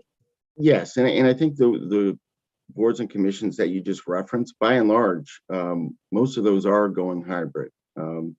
Whether it be the Board of Ed or the Board of Selectmen. I think, again, for some of the smaller boards and commissions, that's where you might have some issues where they might meet at the same time. And again, a town may not have a room set up for that, for a hybrid sense of a meeting. And I think also, if you look at planning and zoning, sometimes just bringing in, some of the material witnesses, and also some of the documentation that is necessary for those meetings to be conducted. That has been an issue among some of our members. I think they're working through it. But I think at the same time, that we're responding to our members. They asked for permissiveness. Again, they don't see the need for every committee and board to have to hold a hybrid meeting. But I think the remote feature, that's fine. And, I think that's a little bit more easy to conduct. And I think if you look at the, some of the other committees, it's key that, again, you give them that opportunity to kind of build out. And I think that's the other part of this is the time, not to have a drop dead date to expand this further. Yep, I hear you. You probably heard me earlier say it's been 2 years. So I think it's important that communities really continue to move forward, not necessarily aggressively, but deliberatively, because I think this is a bit of the Pandora's box that we've shifted things, and we'll be navigating, even in this committee, we're next Friday, we'll be having a JF meeting that will be, I'll say hybrid because it's still all via Zoom, but we have the opportunity to finally be in a space together. And so I recognize the challenges, even we've faced here as well. So I just appreciate the ongoing conversation and what communities have done to help make this work. I also just want to say something that often gets said to me, don't let the perfect be the enemy of the good, that not every room has to be fitted with a, however many inch wide screen and all those things, because that may be more necessary for some groups, but not as much for others. And also, again, just want to emphasize that there have been many groups who have used the phone-in option to allow folks to participate who are members to participate remotely in the past. And I think there have been so many benefits, but Mr. O'Connor, I'm grateful to you, CCM, we'll hear from ACIR for just these ongoing conversations. It's very helpful. Yeah, and I just wanted to emphasize that, be rest assured that we are moving deliberatively on it, and that we are working towards, best practices. And I think our constituents like yours expect it. Yes, I think some towns have had an easier time than others, and some towns have been able to, move forward at different paces. So I thank you for being here with us today, and look forward to talking with you more about this in the future. Definitely, thank you. Next on our agenda is Speaker Sharkey, to be followed by Michael Marchetti. Mr. Sharkey. Let's see, I know he's here. I see him. Let's see. Mr. Sharkey, are you? Oh, there you are. I found you. Okay. And you are still muted. There you go. There you go. Excuse me. Thanks, Madam Chairman, and members of Senator Cassano. Good to see you, and the Representative Zullo. And I'm sorry that I don't have all the ranking members if they're here. But in any case, my name is Brendan Sharkey, and I'm here today as the chairman. Oh, there's Senator Wong. I'm sorry. I'm here today before you as chairman of the Advisory Commission on Intergovernmental Relations, or ACIR, to speak in favor of House Bill 5269. The committee may remember that last year you tasked the ACIR with a study to report back to you by February 1st on the question of remote meetings in all its various forms, to look at what works, what does not work, and make recommendations as to how to proceed and whether the legislature should extend the current deadline for allowing these types of remote meetings at the local level beyond its current April deadline. We conducted, ACIR took on that task and conducted that study relying very heavily on a tool that, as I recall, Chairman McCarthy-Vahey may have recommended, I think, to us in some working group meetings that we had, which was to have an open-ended poll that we would send out to interested stakeholders statewide to get their feedback on certain questions without any prescribed answers about hybrid meetings, meaning in-person plus remote, remote-only meetings, in-person only meetings, and other recommendations that those stakeholders might have for the legislature going forward. And the responses that we received were really interesting. And they are the report, and those responses actually produced the study that is attached to my testimony today that we submitted to this committee and to the GAE committee on February 1st. And, you know, the one thing that was an obvious takeaway was that over 90% of those who responded affirmed that there is no going back. They did not see the state of Connecticut or its municipalities or boards of ed ever going back to the day when all meetings would be carried out in person. And for good reason, because the overwhelming response that we received was that this is having all the beneficial results that you've heard from others who are testifying today. Mr. Sharkey, you have 10 seconds remaining. Yeah, sure. Increased participation and convenience and a whole bunch of other positive elements. There were issues that were also raised in those responses, which are also enumerated in our report. And I can tell you that happy to go into those in more detail with you. But the bottom line is, I think the ACIR has wholeheartedly endorsed the notion of what this committee has proposed, which is to lift that deadline of April indefinitely and allow towns to find their own way on this going forward. Recognizing there are still some issues to resolve, but giving it, allowing the towns to find their way on this as needed. So I'll leave it at there and happy to answer any questions.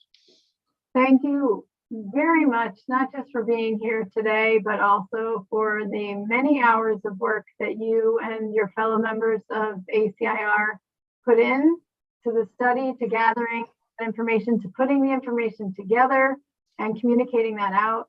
I do have a number of questions, but I will ask if there are members of the committee who have questions for Speaker Sharkey.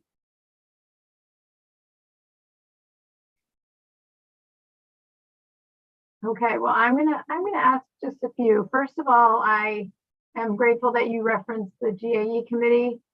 Committee members might recall that when we did pass the bill last time around, GAE and P&D both had bills in the committee, and we worked together collaboratively with the Governor's Office, the Freedom of Information Commission, the leadership of the GAE committee, CCM, ACIR, and others to craft the bill as it is. Again, this year, there is a bill in GAE, and I will just note that I have been in conversation with the leadership of the committee, and it is the intention to work collaboratively. We won't have two bills in the end. We'll make sure that we're working together. And Speaker Sharkey, questions for you, which are, if you could just briefly summarize what were 2 or 3 of the top concerns that the municipalities raised, and what were 2 or 3, you talked more about the plus side, but just the concern side, if you could just reference that. Sure. I think if I were to list 2, the first was, well, let me do 3 actually. It's the lack of, in some cases, an online best practices, if you will, for online meetings, for protocols and procedures that can be applied somewhat universally. I think a lot of the respondents indicated that they would appreciate having a kind of a, how would you describe it, a manual basically for how to conduct the different types of meetings and what are the best practices for doing so, including online protocols to make sure that folks are behaving and that those meetings can run smoothly. That was, I think, the first element of it. I think folks were a little bit, second thing might be just making sure that local officials are aware of the various technology options that are emerging over time in how to conduct these meetings more efficiently. And then the final that I would cite would be staffing, which is something I know you brought up with other speakers so far. There was a pretty strong consensus that, particularly with regard to hybrid meetings, those meetings are better run when there is a dedicated staff person who not only is setting it up, but is also there working with the chairman to facilitate discussion that may be going on in the room on a hybrid meeting, but with others participating remotely.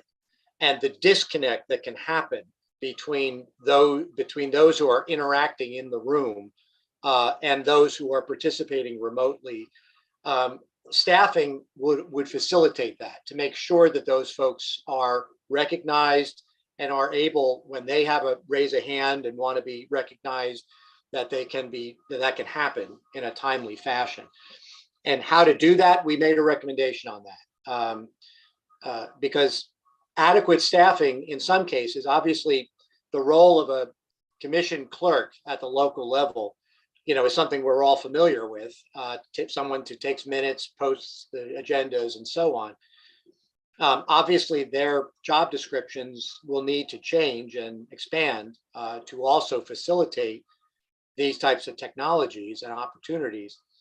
But to the extent that that's a cost that for some towns may be prohibitive, we recommended that the local council of governments create a bank of readily available clerks who can go to their member towns for particular meetings as needed, and do so with the help of another initiative that this committee endorsed enthusiastically last year, which is the RPIP 2.0, which is the Regional Performance Incentive Grant that would provide some startup funding for COGS to provide this service to their member towns that need it. So those would be, I think, the three main points that folks raise as issues that still need to be resolved.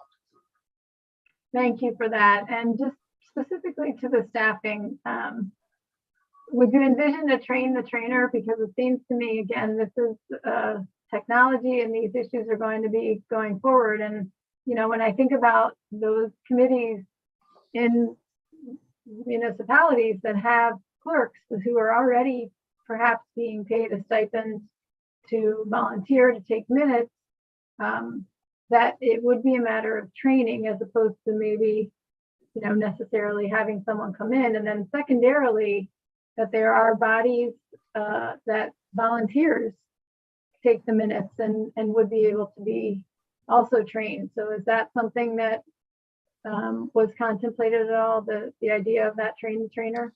Yeah, I think so. Yeah, I think the ACIR members, I think, feel strongly that to the extent that every town is sort of feeling its own way through this new world, that the councils of government in particular are uniquely positioned to be able to provide that training that you're describing, and potentially even as far as offering actual staffing, like temporary services for individual towns that wish to have that service. So housing that in a central location with the COGS seemed to make the most sense, I think, to us. And yeah, so training, to either do training and or provide staffing. Thank you for that. And then one other issue, let's just put the pandemic aside for a moment and say, we're a couple years into the future and we find ourselves, or a community finds itself in the place where there's been a desire to have, you know, meeting X be all remote for a period of 3 or 4 months. And there is objection by other members of the community. And I think we've seen a little bit of this going both ways during the pandemic, where some folks are meeting in person and people say, oh, it should be online. And other folks are meeting online and saying, oh, we'd like to be in person. Who gets to decide exactly? Because it's one thing, that's one of the issues that I think remains unresolved. What we've contemplated in the bill and what we've had is the idea that if members of the public want the opportunity to watch remotely, if, you know, they can gather together in a place, but that doesn't mean that the members of the body are required to gather with them. So do you have any thoughts about how that gets resolved? I mean, I think that's something that will be an ongoing challenge for communities, and sometimes could be a political football, and it could be either party. Yeah, that's true. And I think you referenced this in the margins on earlier, during some earlier testimony, that that the freedom of information aspect of this needs to be fully vetted. As you know, part of the mandate for the ACIR was to consult with the FOIC and the Association of Municipal Attorneys, as well as the Chief Information Officer. And the FOI Commission did respond and felt that from a noticing standpoint and other public information standpoint, the existing laws are perfectly fine. So to the extent, I think you had referenced the idea of if someone requests a online presence for an otherwise in-person meeting, it should be accommodated. FOIC didn't really seem to have a problem with that. But the other aspect, I think that there are going to be a lot of these kinds of questions that are going to get raised over time. And the overwhelming reaction to that, I think, from those who participated in our survey and in the study, indicated that let the towns figure that out. Like let it evolve a little bit more, let it mature a little bit. Not necessarily, because we're not going to have answers to all of those questions right now. And that's not necessarily a bad thing, right? That it shouldn't be, the state should not take the position that we have to have all the answers to all of these questions now. And if we don't have answers to questions, then maybe we shouldn't do it, or we should prescribe what we think the answer should be. There was a very strong feeling for allowing towns to feel their way through these issues and let these kinds of questions percolate a little bit and let them find those resolutions, and then establish those as best practices that can be copied in other towns throughout the state, which is the whole notion of having a kind of an established book of best practices that every town can access for guidance. So I hope that answers your question. I didn't give you a specific answer because I'm not sure I have one, but I think the way to get that answer, I don't think anybody does. And I think the way to get that answer may be to allow it to develop and mature. So I appreciate that. And I think that we will live into this. That's exactly what will happen. Like, just like so many things post-COVID, we will live into our future and discover a new way forward. One of the things that when you say let the towns decide is, you know, issues that I've heard in many communities where the Board of Ed is meeting in a town facility and the town says, you know, we have this, or vice versa. The town wants to meet in the Board of Ed facility and the Board of Ed says we have this equipment, where you have, you know, does the chair of a body get to decide the location of the meeting? Like these are definitely some of the details, but they really do impact those questions around access. And that's why the freedom of information piece is really important. We've talked in the past about the idea of differential treatment if you're in person versus online. I think, I will just know personally that having the ability to choose gives people that option. But I appreciate the wisdom of kind of letting towns live into it. And that's why I said I do think that we will be talking about some of these issues for the foreseeable future, for certain. But at this point, you are supportive of the bill as it is. Are there any amendments or adjustments or anything that you think needs to be changed as we look at? I don't think so. I know that the language of the bill is very simple and straightforward. It's just lifting the deadline. And what we discovered was that there really are no, it was really a consensus that folks did not feel that there were any glaring problems that surround the provision and the conduct of these meetings at the local level currently. So if given that, I think the notion of lifting the deadline for allowing towns to do this will enable that living into it forward. There's no particular there's no particular problem that must be solved before towns should be allowed to proceed. There are issues and there are recommendations, but they're not overwhelming. They're not the kinds of problems that would cause any public official or policymaker to pump the brakes on these types of meetings so that that issue can get resolved. So I'd not recommend an amendment to the language you've proposed already. Okay, thank you very much. And I thank you for the protracted conversation. I recognize and thank my fellow committee members. I think it's worth diving into this, and I appreciate the time that you have invested in this along with ACIR. Like I said, please convey our thanks to them for the work that has been done. It's been incredibly helpful as we inform the work that we're doing here now. So thank you so much for being here, Mr. Sharkey. Thank you, Madam Chair. We're always here to help. Wonderful. So next on our list is Michael Marchetti, followed by Colin Costello. Mr. Marchetti. Hello, Madam Chair. Thank you very much for giving me the opportunity to speak. To the members of the Planning and Development Committee, my name is Michael Marchetti. I'm the owner of Marchetti Management Group, which owns 3 restaurants in Fairfield County, Columbus Park, Trattoria in Stamford, Applausi Osteria in Old Greenwich, and Tarantino Restaurant in Westport. I testify before you today in support of House Bill 5271, an act concerning the provisions of outdoor food and beverage services and outdoor displays of goods. I urge the committee to take quick action so that the full legislature can vote on this item before the termination of the current special act on March 31st.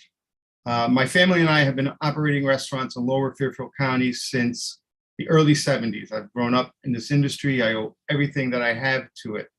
The past 2 years have been unlike anything we've ever experienced, but as it is in our nature as restaurateurs, we quickly adapted and moved forward.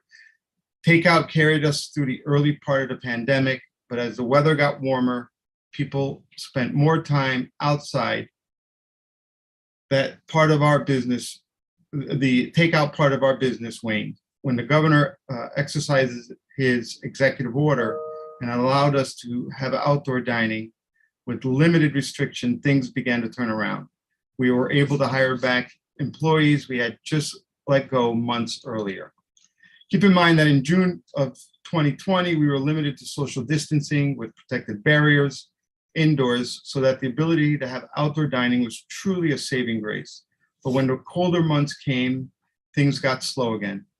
Last year's outdoor dining, however, was truly a game changer, especially for us in Stamford, where we depend heavily on corporate business that, as we all know, was not here. A very high percentage of those people that work in the offices around town were still at home. So our lunch business was well below our normal averages, and even our private dining that relies on corporate America struggled. If it wasn't for the weekend business and our loyal customers yearning to get out, I don't think we would have survived. You see, with the ability to expand our patios or to have patios in locations where they were not allowed pre-pandemic, helped us increase our business and stay afloat. We were able to hire back even more employees and even look for new ones. Going into this past December of 2021, things looked Mr. Marchetti, you have 10 seconds remaining. again, but COVID reared its ugly head and the Omicron virus took all the optimism and flushed it away. This past January was one of the slowest we had seen in decades. I was getting calls from colleagues from all over town wondering what was going on and how we would survive the winter. Seems like things slowly came back, but the financial and mental hole that we found ourselves in today is real. RRF doesn't seem like it will be refunded. Monies that many of us didn't get and were depending on because the cost of goods have skyrocketed. And so many other issues that are plaguing our industry since the Mr. pandemic Marchetti, started you have will be going exceeded away. your 3 minutes. I Thank you. truly believe that the ability to operate the same outdoor dining policy that we've had over the last 2 years is vital to our survival. The feedback from customers is tremendous, especially those who are still worried about being inside. And not to say how transformative this has been to cities and towns. On behalf of my family, thank you. And I hope you consider passing this legislation. Sorry to taking so much time. No, thank you. We thank you for taking the time to be here with us and for your many, many years working in the industry. Are there questions from members of the committee? I will just note, Mr. Marchetti, this definitely is a priority for the committee. I think folks understand. We've talked about this in our bipartisan leadership meetings, the timing factor, which I haven't really mentioned that today. And I also just want to say thank you for acknowledging what you said. You said the financial and mental hole. And I just want to say that I can't imagine what it's been like for you and so many other business people out there trying to stay afloat as you work through what the impact has been on the restaurant industry and in other places. So I always put a plug in for checking in on one another and acknowledging that, because it's how we are able to help support one another. So thank you. Thank you. Thank you. Have a wonderful evening.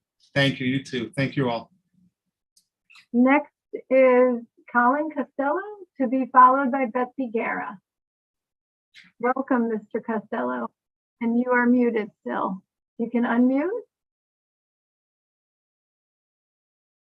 You hear me now? Yes, please proceed. Okay.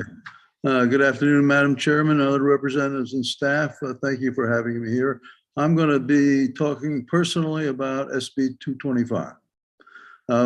My wife and I own a home in a planned unit development community consisting of 26 freestanding houses in Norwalk.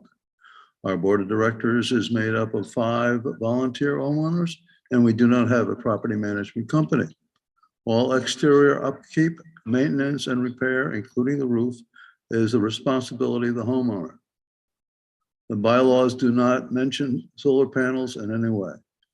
In early June 2021, after much investigation, the solar power company comparisons, we contracted with a Sunrun company to install solar panel alternative power energy system on our house. And that was completed on June 8th and 9th. On August the 6th, we received a certified letter from the HOA board's attorney, Cohen and Wolf, stating that our solar panels must be removed by August 15th or have a fine of $25 per day levied against our unit beginning August 15th and continuing to the date removed. We tried to comply with this request, but the Sunrun company could not get the required technical team together to remove the panels until August 30th. On that date, we received an acknowledgement from the HOA board thanking us for doing so. Complying with the HOA's order has been a very expensive financial hardship on us. We are a retired couple living on a fixed income, and removal of the panels cost us $6,800. In addition to that, we are paying Sunrun $157 a month since June, and not receiving any of the benefits that the working solar system would have provided. We were guaranteed a minimum of 60% reduction in our Eversource expenses. We have been notified that fines will continue unless we also have the clips which hold the panels on the roof removed also. The last time I looked at taking the roof off and replacing it, and our roof right now is an 8-year-old roof with a 25-year warranty, be in excess of $15,000. We believe that these demands from some of the HOA board members have been harassment and intimidation and are definitely not neighborly and a penalty for trying to show our community how to go green, save money at the same time, and also in most cases, measurably improve the value of our homes. That's what I have to say, and I'll have a written communication also later. Any questions? Mr. Costello, thank you so much for taking the time to be here with us today and for your interest in green energy. Are there questions from members of the committee? Now, I'm sure that you heard earlier, Mr. Costello, some of the testimony of the folks on the other side of the issue. And I believe this is one which we will have to remain in conversation with our colleagues on both environment and the Energy and Technology Committee as well. But I appreciate you being here and sharing your experience with us to help us understand the importance of the issue. Thank you. Thank you. Have a great day. Next on our list is Betsy Guerra, to be followed by Kim McLean. Betsy, it's so nice to see you at a reasonable time of day. I know. I usually had to take a nap and then set the alarm for about 1 o'clock, but you're going at a great pace, so I don't want to interrupt that. Thank you. My name is Betsy Guerra. I'm the Executive Director of the Connecticut Council of Small Towns, and I'm here today to support House Bill 5269, which will authorize municipalities and other public agencies to continue to hold remote or hybrid remote in-person meetings. As has been discussed, this has been invaluable in allowing towns to continue local operations, as well as providing an easier method for residents to become engaged in local government.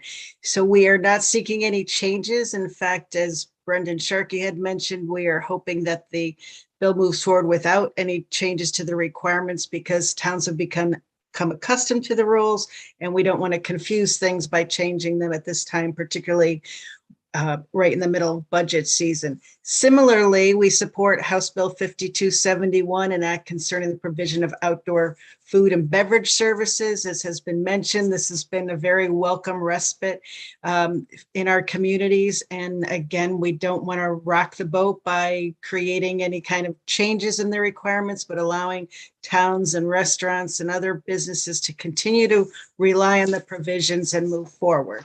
I do want to just touch on House Bill 5043, an act concerning motor vehicle assessment. We do appreciate that the governor's office and OPM reached out to Cost and CCM to discuss this proposal. In particular, I'd like to thank Martin Heff and his team, because he does such a great job in reaching out and making sure that he works through all the issues with us. Unfortunately, one of the limitations of meeting by Zoom is that people don't sometimes speak up and get issues resolved in the manner that they should. And so following the meeting, I have gotten a number of concerns raised by members, and I've listed those in my testimony. They do think that we should have a modeling of the changes to determine what the impact would be on property tax revenues. So I will be reaching out to Martin Heft and his team to again discuss this. But again, there are some concerns with the impact of these changes on overall property tax revenues. So I'm happy to answer any questions. Thank you.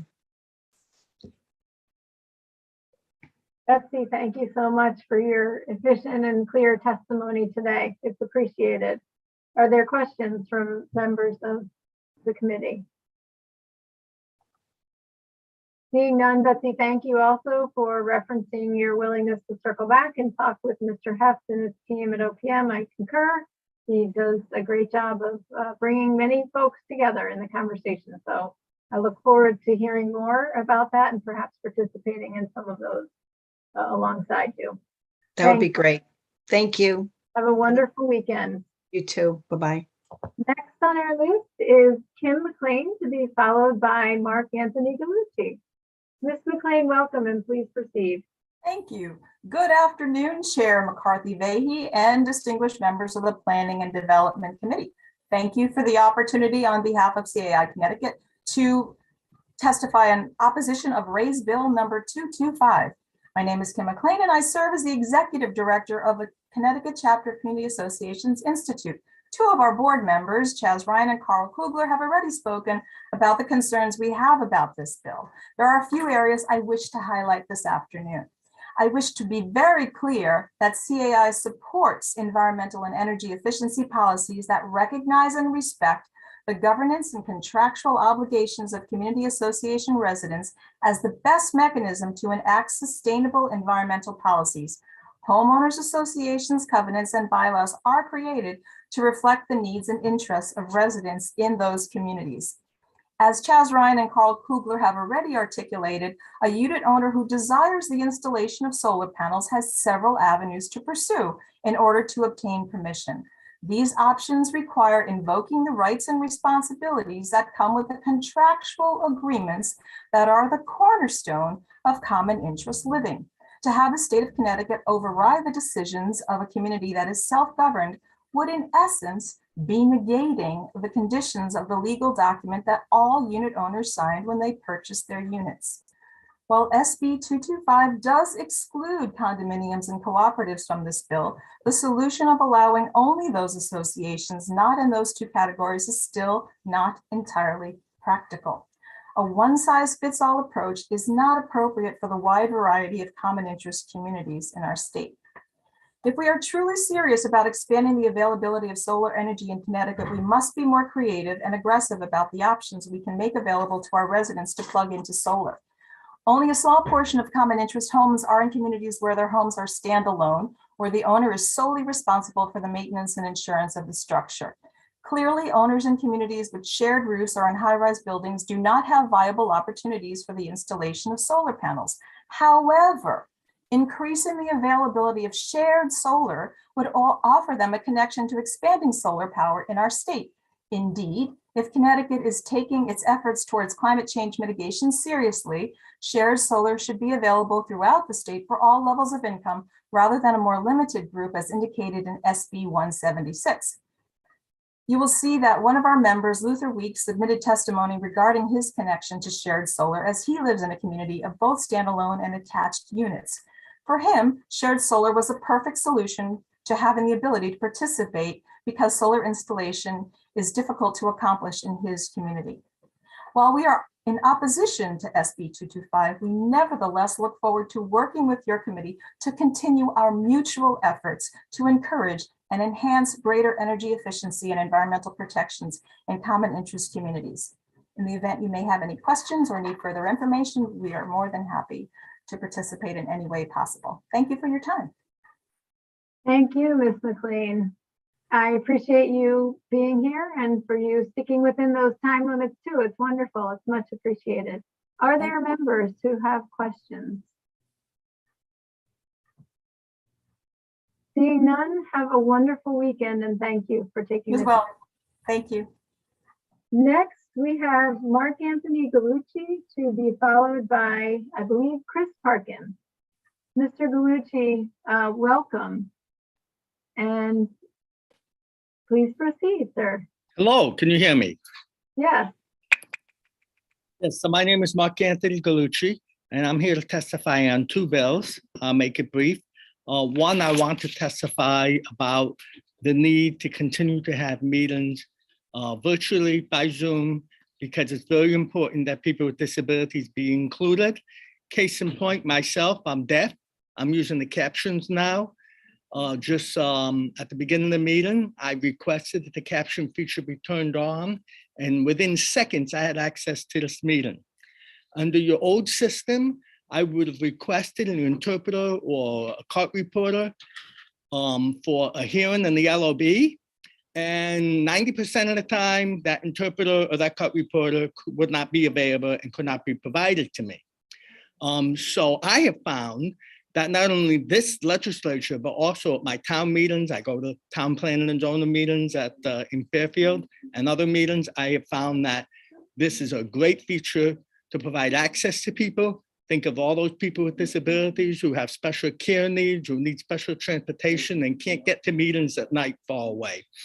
So I encourage you to keep that going and not take away that access and that option. But the other bill that I'm testifying is 5271. I feel a lot of complaints about these outdoor dining areas. Everyone seems to love them. I do too. But I will tell you, I want to underscore my written testimony in here in this paper that you need to make sure that as a condition of having these permits to do this, that they do not obstruct access.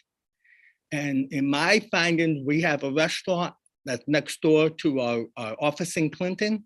We're on friendly terms with them and the landlord. They created outdoor dining alongside of the building. Then they erected large planters to provide safety for the diners, separate the parking lot from the diners, and also for aesthetic reasons. And those planters got installed right across the handicap parking spots and the access way. I was able to resolve that because of my personal connection. There's a popular restaurant in Fairfield that designed their outdoor dining space in an area that did not encroach on the handicap. But guess what? That happened to be an area where they plow the snow in the winter. So since they had an outdoor dining area, they moved the snow over the handicap parking spot. So now instead of having handicap parking, you got a big mountain of icy snow that's still there. There's an extremely popular restaurant in Bridgeport that's been around for many years that never has enough parking under normal circumstances and is woefully low on handicap parking spaces. They erected their outdoor dining area on two of only 3 handicap parking spaces in the area. I have talked and advocated with all these people. My pleas fall on deaf ears. Nobody really seems to care. That's Mr. why. Galucci, you have 10 seconds remaining. And that's it. I'm done. Thank you. Mr. Galucci, thank you so much for being here. It sounds like you're a fellow Fairfielder. Yes, I was born and raised. That's wonderful. Well, Senator Wong and I are always happy to see our fellow Fairfielders here at the committee, and I very much appreciate one, just you reminding us of the Zoom function, which our good Madam Clerk is, she's going to be utilizing this going forward for all of our meetings and asked that she share that with all of the clerks so that that is enabled automatically and someone doesn't have to ask. So I want to thank you for that. And also to assure you, there are actually Tony Phillips, who is another Fairfielder who submitted testimony. We've been in conversation. So as you heard earlier, Scott Dolch, he's with the Restaurant Association. We will be continuing conversations about access. But I also appreciate what you're saying about in-person meetings and the ability with the hybrid function. It does just from a municipality side, make it more viable, because certainly having in-person meetings and an in-person interpreter for those meetings would probably not happen. I'm sure that's what's been your experience. Is that right? Absolutely. And I also have access for my kid is in special education. I have access to the caption when we have a Zoom PPT meetings and stuff. So town planning and zoning, all kinds of, I found it just really been liberating to not only be able to have the access, but know what's going on in the meeting, who's saying what. Even knowing when people are calling me, when they're telling me it's my turn to come up and testify. Usually I have to get a clerk or someone say, when it comes my turn, could you please wave to me, you know? So I really think it's important. Let's not go backwards, let's continue to go forward. I love how you've said that. And I also just want to acknowledge that a late Fairfield resident who was a longtime advocate related to snow in handicap parking spaces. You're not the first person to have raised that related to the restaurant piece. It's something that I'm aware of and we are going to need to deal with as well. But I do see Representative Dubitsky has his hand up. Representative Dubitsky. Thank you, Madam Chair. And thank you, Mr. Galucci, for coming in and talking to us about this. I had frankly never seen the caption feature on Zoom before, and I am actually working on 3 separate hearings at the moment. I have one going on each one of my phones and one on the computer, and trying to turn the volumes up and down at various times so I can pay attention. So, I certainly appreciate not only the being able to be on Zoom in 3 meetings at the same time, but also having the caption feature, which I'd never seen before. And I thank you for requesting that and making that, and informing us that that's even a possibility. And, I certainly understand your desire to have a remote or a online access to the meetings, because I can certainly understand how it would be helpful for you as a deaf person to have the captions. It makes it, for me, I couldn't have the volume up, so it's I wasn't able to hear people talking either, and I could readily hear or see what everybody was talking about. So I very much appreciate your coming in and talking about this bill. Now, let me ask you this: are there any changes to this bill that you think are necessary to make it fully functional for people in your situation? I think that you're talking about the bill regarding the remote meetings. Yes. Okay. I think that, there needs to be some language indicating the importance of this feature. I think a lot of the concerns and thoughts behind this bill were around whether or not we would keep this feature, whether it was necessary, is it costly, etc. And so I'm very glad that I was able to make, and Tony Phillips as well, make it known that actually this has been an extremely beneficial aspect. So I think if there's some language in there which would acknowledge that, that would be great. And if you can indulge me, if I can throw in one more thing, I have been going to the Capitol for many, many years, started when I was in the 70s, early 80s, when I used to be in the student government at UConn. I will watch these very elderly but very dedicated state legislators stay till 1 o'clock in the morning, 2 o'clock in the morning for these hearings, especially appropriations committee hearings, and drive home in the middle of the snow or whatever. And I was like, this is a terrible, terrible thing to have to do. And I'm so glad to see that even this benefits even legislators who may be ill or incapacitated or running between meetings and needing to be in 3 meetings at the same time to be able to have this Zoom function so that they can be involved and monitor it. So I think it's been extremely beneficial. Okay, well, thank you very much. I appreciate your coming in, and I very much appreciate your educating me on this feature and how it's benefiting people in your situation. Thank you very much, and thank you, Madam Chair. You're welcome. Thank you, Representative Dubitsky. And Mr. Galucci, I would concur with what Rep. Dubitsky said. We've all learned something today, I think, for those who weren't aware of the feature, but it's just been really, I think, a lesson in empathy, that we don't always understand where other people are sitting or standing. And this is why we have these hearings. This is a chance for us to hopefully improve. We will take a look at the language and see if there is something that we can do that is more explicit with the remote meeting bill. We definitely need to look at the language in the restaurant bill. With both, particularly with the restaurant bill, we've got a pretty tight timeline. I know I've had conversations with Mr. Phillips, and perhaps we can loop you in just to look at some of the suggested changes so that we're going to need to act pretty quickly on that. in order to be able to move it all the way through the process. Just to be clear for committee members and for members of the public, next Friday is our next meeting where we can JF bill to the floor.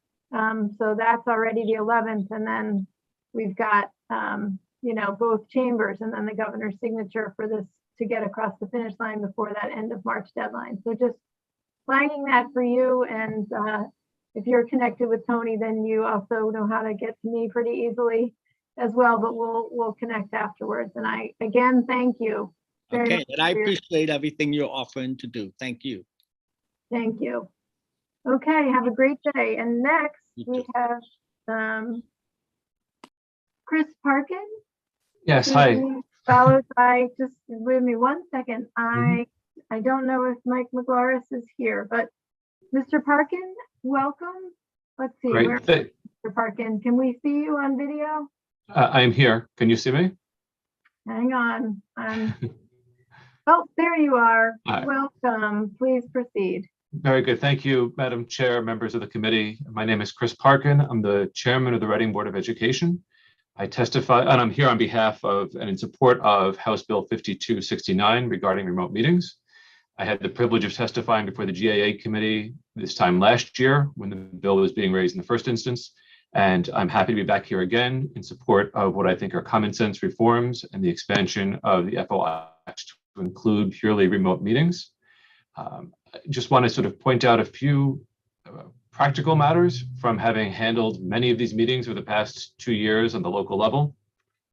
The first is, as I think you mentioned, Madam Chair, the reality is that hybrid meetings have for long been permissible under the FOI Act.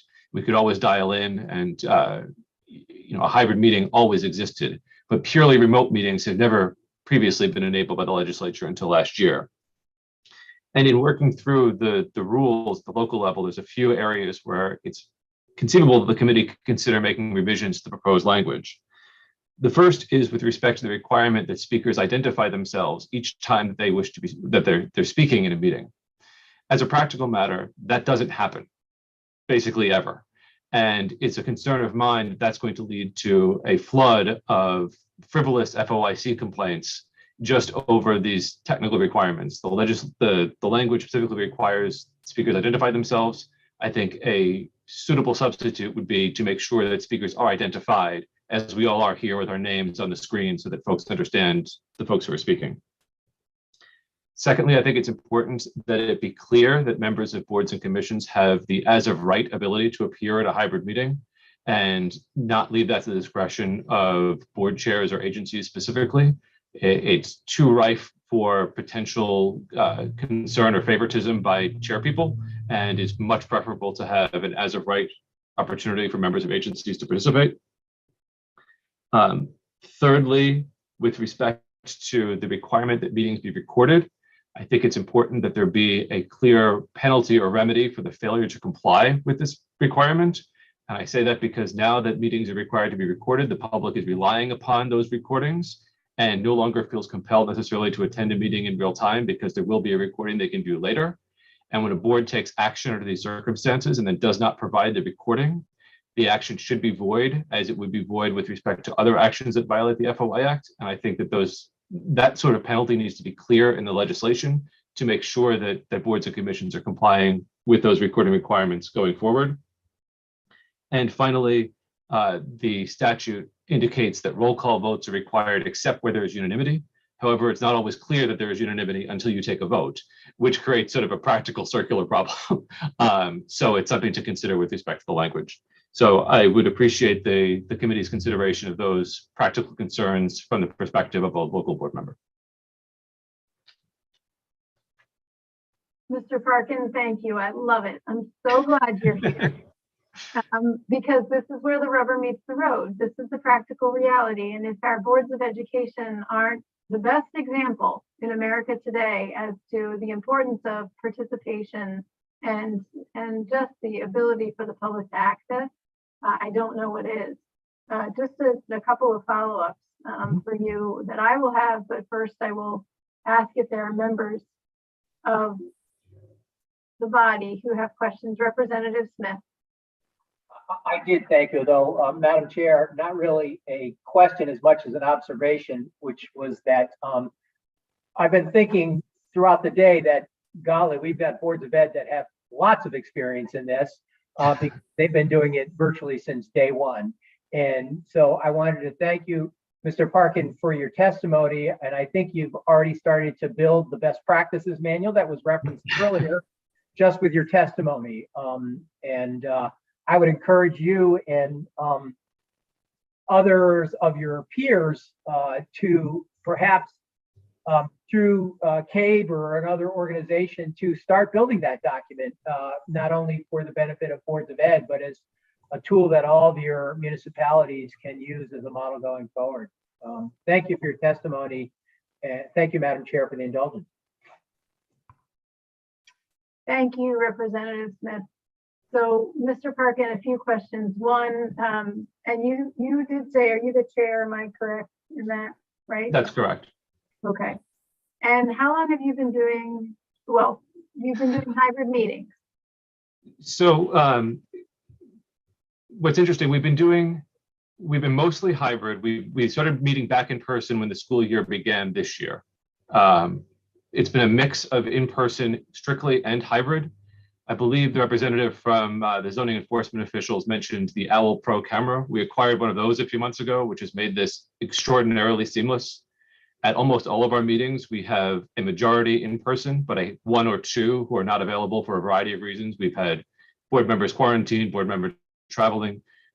We make them available on the screen. The meeting proceeds entirely seamlessly. But even before the pandemic, we had tried to find ways for our subcommittee work to be more efficient. And as you may know, being in Fairfield, Reading is part of the ER9 sort of system of districts with Easton and Region 9, and the three of us share a central office, we share a superintendent, and we share committees for certain concepts. And so when we do work sometimes, it can be a 30 or 40-minute commute to get to the central location for any of us from these two towns. And for an hour-long meeting, that's pointless. And so we had tried discussing ways to do purely remote meetings before the pandemic. And in consultation with the FOIC, we're told basically you can't do that. And so we set up a system where we had effectively hybrid meetings where the meeting technically took place at a central location, but we allowed board members to dial in basically through Zoom. So we became practiced in this before we became thrust into this. And so we're well versed in doing things virtually, in person, and in hybrid. And it's a function of a learning curve more even than staffing or anything else. Once you're on top of the learning curve and everybody else is, it is seamless no matter how you want to meet, and it's enormously effective to be able to have the option. So just to follow up to your point number one about speakers identifying themselves or being identified, different communities have used different platforms, and I've participated in a number of different types of meetings. On some platforms, the participants or the members of the body are able to see each other. So for example, today in Zoom, folks are attendees and then they get moved to become panelists. When they're panelists, they have a different ability to see who's in the Zoom room, so to speak. Those who are watching at home see they just see my face on the screen right now. And then when you talk, they'll see your face, whereas we're looking at, the Brady Bunch of all the people who are here. When you're in person, you know who you're in the room with. If you're on a platform where the participants are all able to see each other and, the members are all able to see each other and the participants can only listen in and only have the ability to listen. When speakers do not identify themselves, it's impossible to follow the dialogue. So I appreciate what you're saying, because what you're talking about is the practical reality of what's happening on the ground. That you're right. That's absolutely true. 2 years into this, people are not saying Representative McCarthy-Vahey or Kristen McCarthy-Vahey and then speaking. But what's your thought about those platforms where people participating in can only listen? I'm not necessarily familiar with what platforms you're talking about where it would be an audio-only feed. I think what might be a solution that would encourage folks to use a platform that is clearer is to say that if the feed is audio only, you're required to identify yourselves. But if it is not, you're required to otherwise label yourself with your proper name. There's sort of a flip side of it too, which is sort of curious in the Zoom world, which is that the public has an as of right opportunity to observe public hearings and public meetings, but they're under no obligation by law to identify themselves. They are allowed to just be there. And in the Zoom reality, people have names attached to themselves when they come in. And there have been circumstances where people come in under false names because they don't want to be identified. And that creates a whole different level of friction. But in sort of, when we talk about building best practices, there's either setting up a Zoom that is just for the agency, or a webinar style like you have, or what we become accustomed to locally is we have Zoom for internal use only and we push everything else to YouTube. So it's a one-way stream, and on the YouTube, people see who's speaking based on the names that are associated. Right. And I very much appreciate what you just said about the public, because absolutely, if you're in an in-person meeting, you can sneak into the back of the room and listen and then just go out. You don't get to do that in the Zoom in the same way, in particular where we've had bodies in various communities who've experienced the, I guess I'll call it the Zoom bombing, so to speak. So that does pose an issue. You also said, and just again to clarify in your second item, make it so that members have a right to participate. Can you explain what you mean? Do you mean that you're creating a hybrid meeting, they have a right to be in person somewhere, or what? Can you just say the rest of that?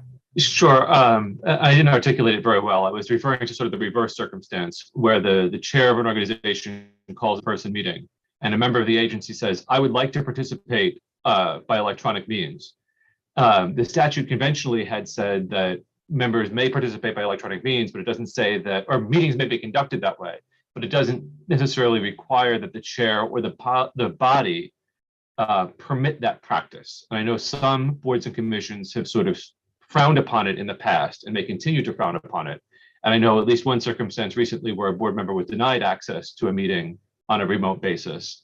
And so to the extent there's already language in Public Act 21-2 that suggests required access, I don't know that that's fully understood out in sort of the wild. And I don't think it showed up in the FOIC's guidance with respect to how PA 21-2 should be interpreted either. So it's just a point of clarification that I think it's critically important that members of agencies have the ability to participate remotely regardless, even if that triggers additional recording requirements because it becomes a hybrid meeting at that point. Okay.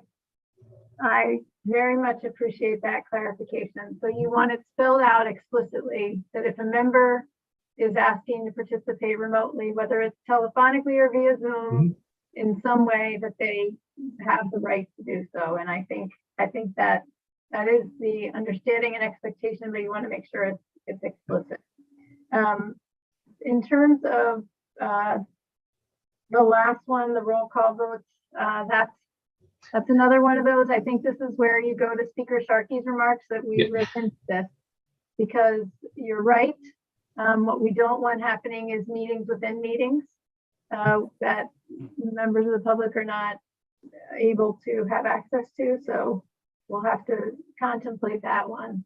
Well, I'm sure Rep Zullo is going to have a great idea on that, right, Rep Zullo? So thank you. I will hopefully, if your contact information is in your testimony, would love to follow up, because clearly you have experience with this, and I think some of that boots on the ground work. And I appreciate you being here and taking the time to talk through this with us and offer some specific suggestions. Thank you, Madam Chair. And as I think you mentioned early on in the hearing, this is going to be a process over a number of years as everybody refines what the best way to do this is to provide public access and agency access. Yes, agreed. So thank you so much. Any other questions from members of the committee? All right, seeing none, have a wonderful evening, and thank you for your service as a Board of Education member. Thank you. Thank you so much. Take care. Okay, next on our list, I believe, is Mr. Frank DeFelice. Am I correct? I did, yes, Mr. DeFelice, followed by Fred Rodriguez. Good afternoon. members of the Planning and Development Committee, I want to thank you for allowing me to testify this afternoon. My name is Frank DeFelice, and I currently serve as the chairperson of the Planning and Zoning Commission for the town of Durham, and also as the chairperson for the Regional Planning Commission for the Lower Connecticut River Valley Council of Governments, or RiverCog, which represents 17 of Connecticut's municipalities.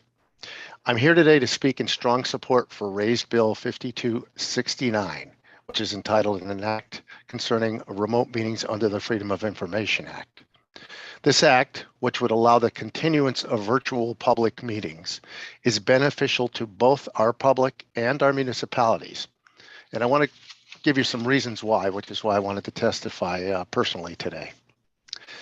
During the pandemic, our boards and commissions have observed vastly increased public participation. I mean, 2, 3, 4 times the participation that we had received when we were strictly meeting in person. And our municipalities were able to continue to deliver results to the residents during the pandemic, including in the case of RiverCog, the development and issuance of the Regional Plan of Conservation and Development, very sizable document to produce. Actually, because of the increase in participation, that document is really something special to us, and certainly came out much better than it might have if we had limited participation. So we want to see that trend continue. The second reason is passage would allow our residents who might be disabled or immobile or homebound or otherwise unable to participate due to work or family obligations. They can continue to participate in the governmental process. I want to actually give you an example of this. I have a commissioner who was able to serve after recovering or while recovering from an automobile accident. And quite frankly, great contributor and a real asset. So I think that's another reason that we would want to continue this. The third reason is that in an age when getting volunteers to serve on boards and commissions is becoming increasingly difficult, the convenience of remote participation is likely to result in increased availability of volunteers to do that work. So I hope that you will support 5269, an act concerning remote meetings under the Freedom of Information Act. The other thing I would like to mention, just because I've heard some commentary about it, the idea of having one member request and then be granted that a meeting would have to go from remote to hybrid. I think that presents some issues, particularly with posting. If it's a public hearing and it's posted one way, the town would have to spend additional money to repost it and may have to delay that public hearing or delay work that would be done otherwise. And also, there's some things that you really have to be all on one page, whether it's all remote or it's all in person. Mr. DeFelice, you have 10 seconds remaining. For example, a workshop. So I hope you'll support the bill, and I'm happy to respond to any questions that you might have.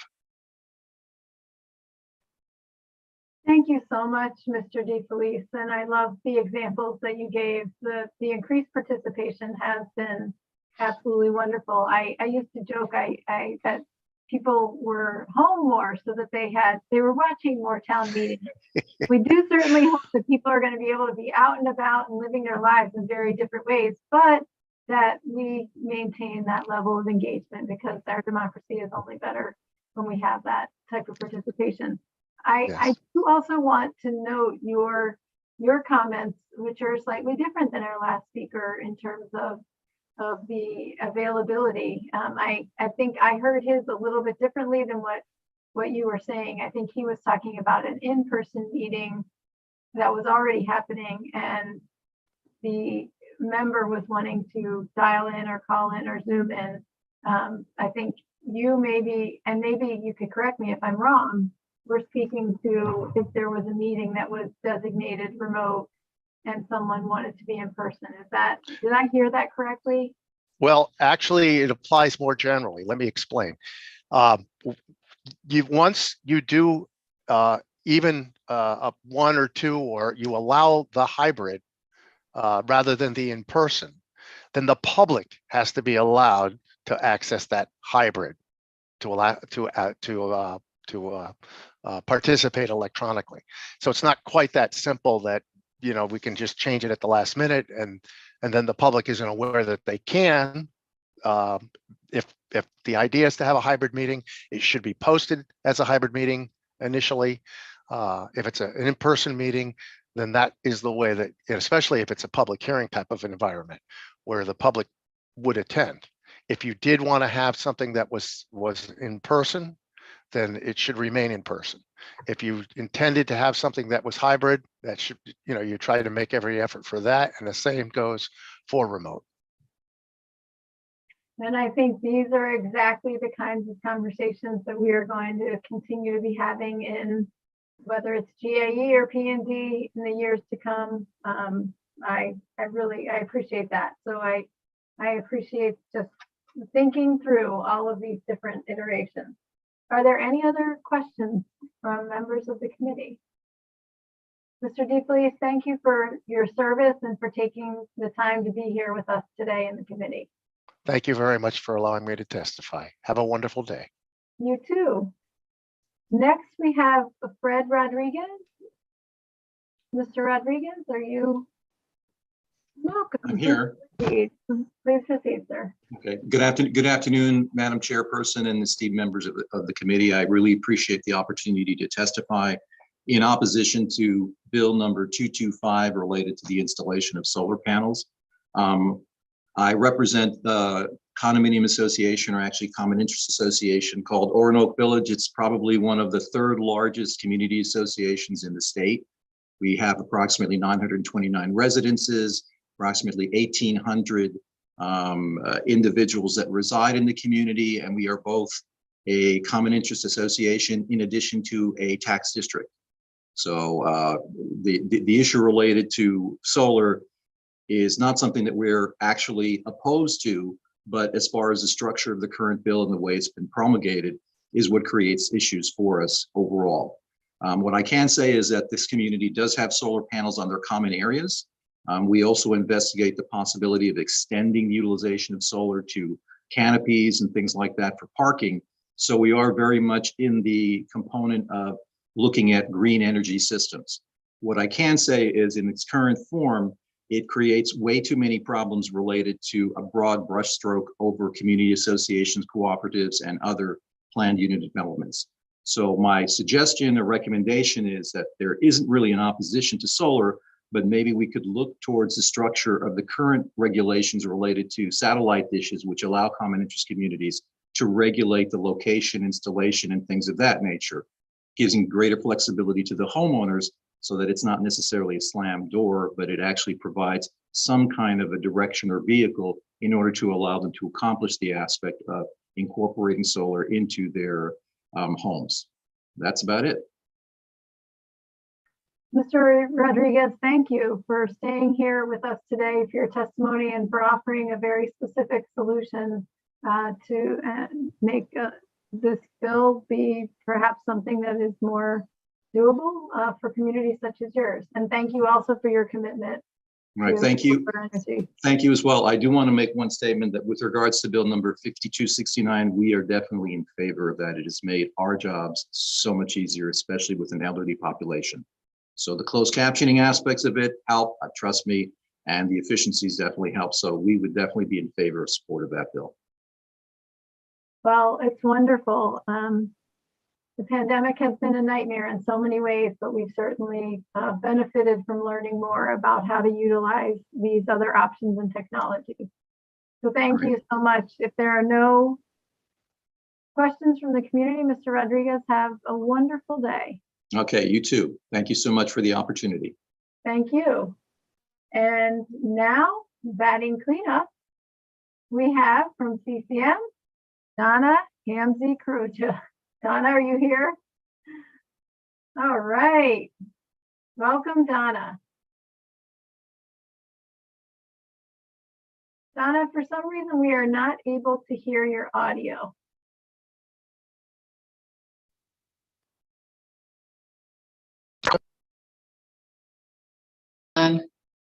Oh, can you hear me? Yes, we can. Okay. Sorry about that. Thank you so much for that introduction, but also for getting me in when there's still sunlight out. I'm very excited, especially on a Friday.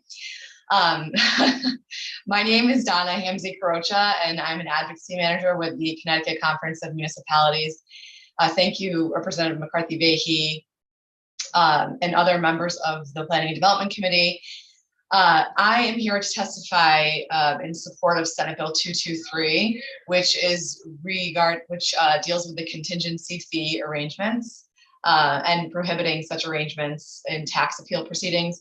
But it additionally requires that those who are seeking to file an appeal do so, file a appraisal within 90 days of filing such appeal. And I know you've heard a lot about this today, so I won't go into it any further, but just to note that as I've been listening to your conversations, absolutely, we want to make sure that this is a provisionally licensed appraiser in Connecticut, but also we support Representative Zullo's idea earlier of requiring that this appraisal, excuse me, be filed immediately if that's amenable to folks. But that also want to underscore that we're happy to include language that also makes note that this is only in instances where the value is being questioned and not necessarily in other instances, for example, like Public Act 490 that has been discussed earlier today.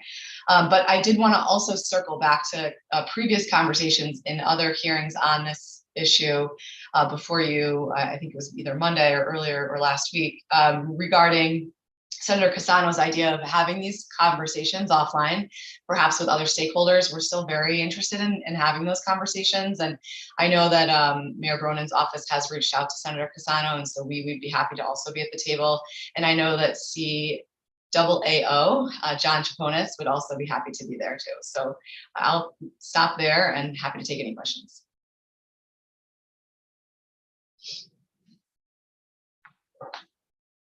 Thank you very much. You did answer my question. I was going to ask you what you thought about Rep. Zullo's idea, which sounds like a good one, and you got that in there, which is great. Are there members who have questions? Seeing none, I will add that yes, the mayor's office has reached out to both Senator Cassano and myself, and I, in my notes from our previous meeting, had a list of those who had suggested they might be interested in being part of the conversation. Perhaps we can even sit in a room together in person. Wouldn't that be very exciting? Yes, it would. And it would be great to be able to talk through some of these. One other question is, there was language in the OPM bill that we JF this morning in sections 11 and 12 that was removed. But I wonder if you would be willing to share your thoughts and opinions or your opinion about that, which I know was negotiated language over a period of time. So do you mind sharing your thought about that? So my feelings on it being removed from the OPM bill? Is that No, what you're asking? about that language. Oh, I'm not prepared to provide comments right now on that, but I'll reserve a right to say that again or offline if you'd like to have a conversation, happy to. But I just have to remind myself of the other sections before I speak. And my apologies. It was related also to the contingency fee testifying, but I didn't mean to put you on the spot. And I absolutely, yes, I'm happy to do that. I want to say, Rep. Michelle, do you have a question? I don't know if Representative Michelle. Oh. Yeah, well, thank you, Madam Chair. I just, something odd was happening. I just could not turn my video on. It was disabled and it's just been re-enabled. So maybe my camera was on when it should not have been on. But I also take this moment to say hello to Ms. Donna Hamzy, who I hadn't seen for a while. Yes, hello, how are you? Good, all right. Well, thank you, Rep. Michelle. And Donna, thank you so much. You are our last person. Madam Clerk, just confirming, if you would, that there is no one else here today. That is correct. Okay. With that, before we adjourn, Senator Cassano, I'm having an issue with my screen. I think we're good. Okay. Well, members, committee members, members of the public, thank you for joining us. Speakers, thank you for being here with us today. Rep. Zullo, do you want to say anything before we check out? Nope, as always, an expert handling of the meeting today, Madam Chair. Thank you very much. Thank you, Rep. Zullo. And I know that Senator Wong is between a number of meetings. I will just offer that opportunity just for 1 second before we go. But I do want to thank all the committee members as we go between meetings. I know it's tough, but I'm grateful for your time and attention, and I wish you all a really wonderful weekend. And thank you, Madam Clerk.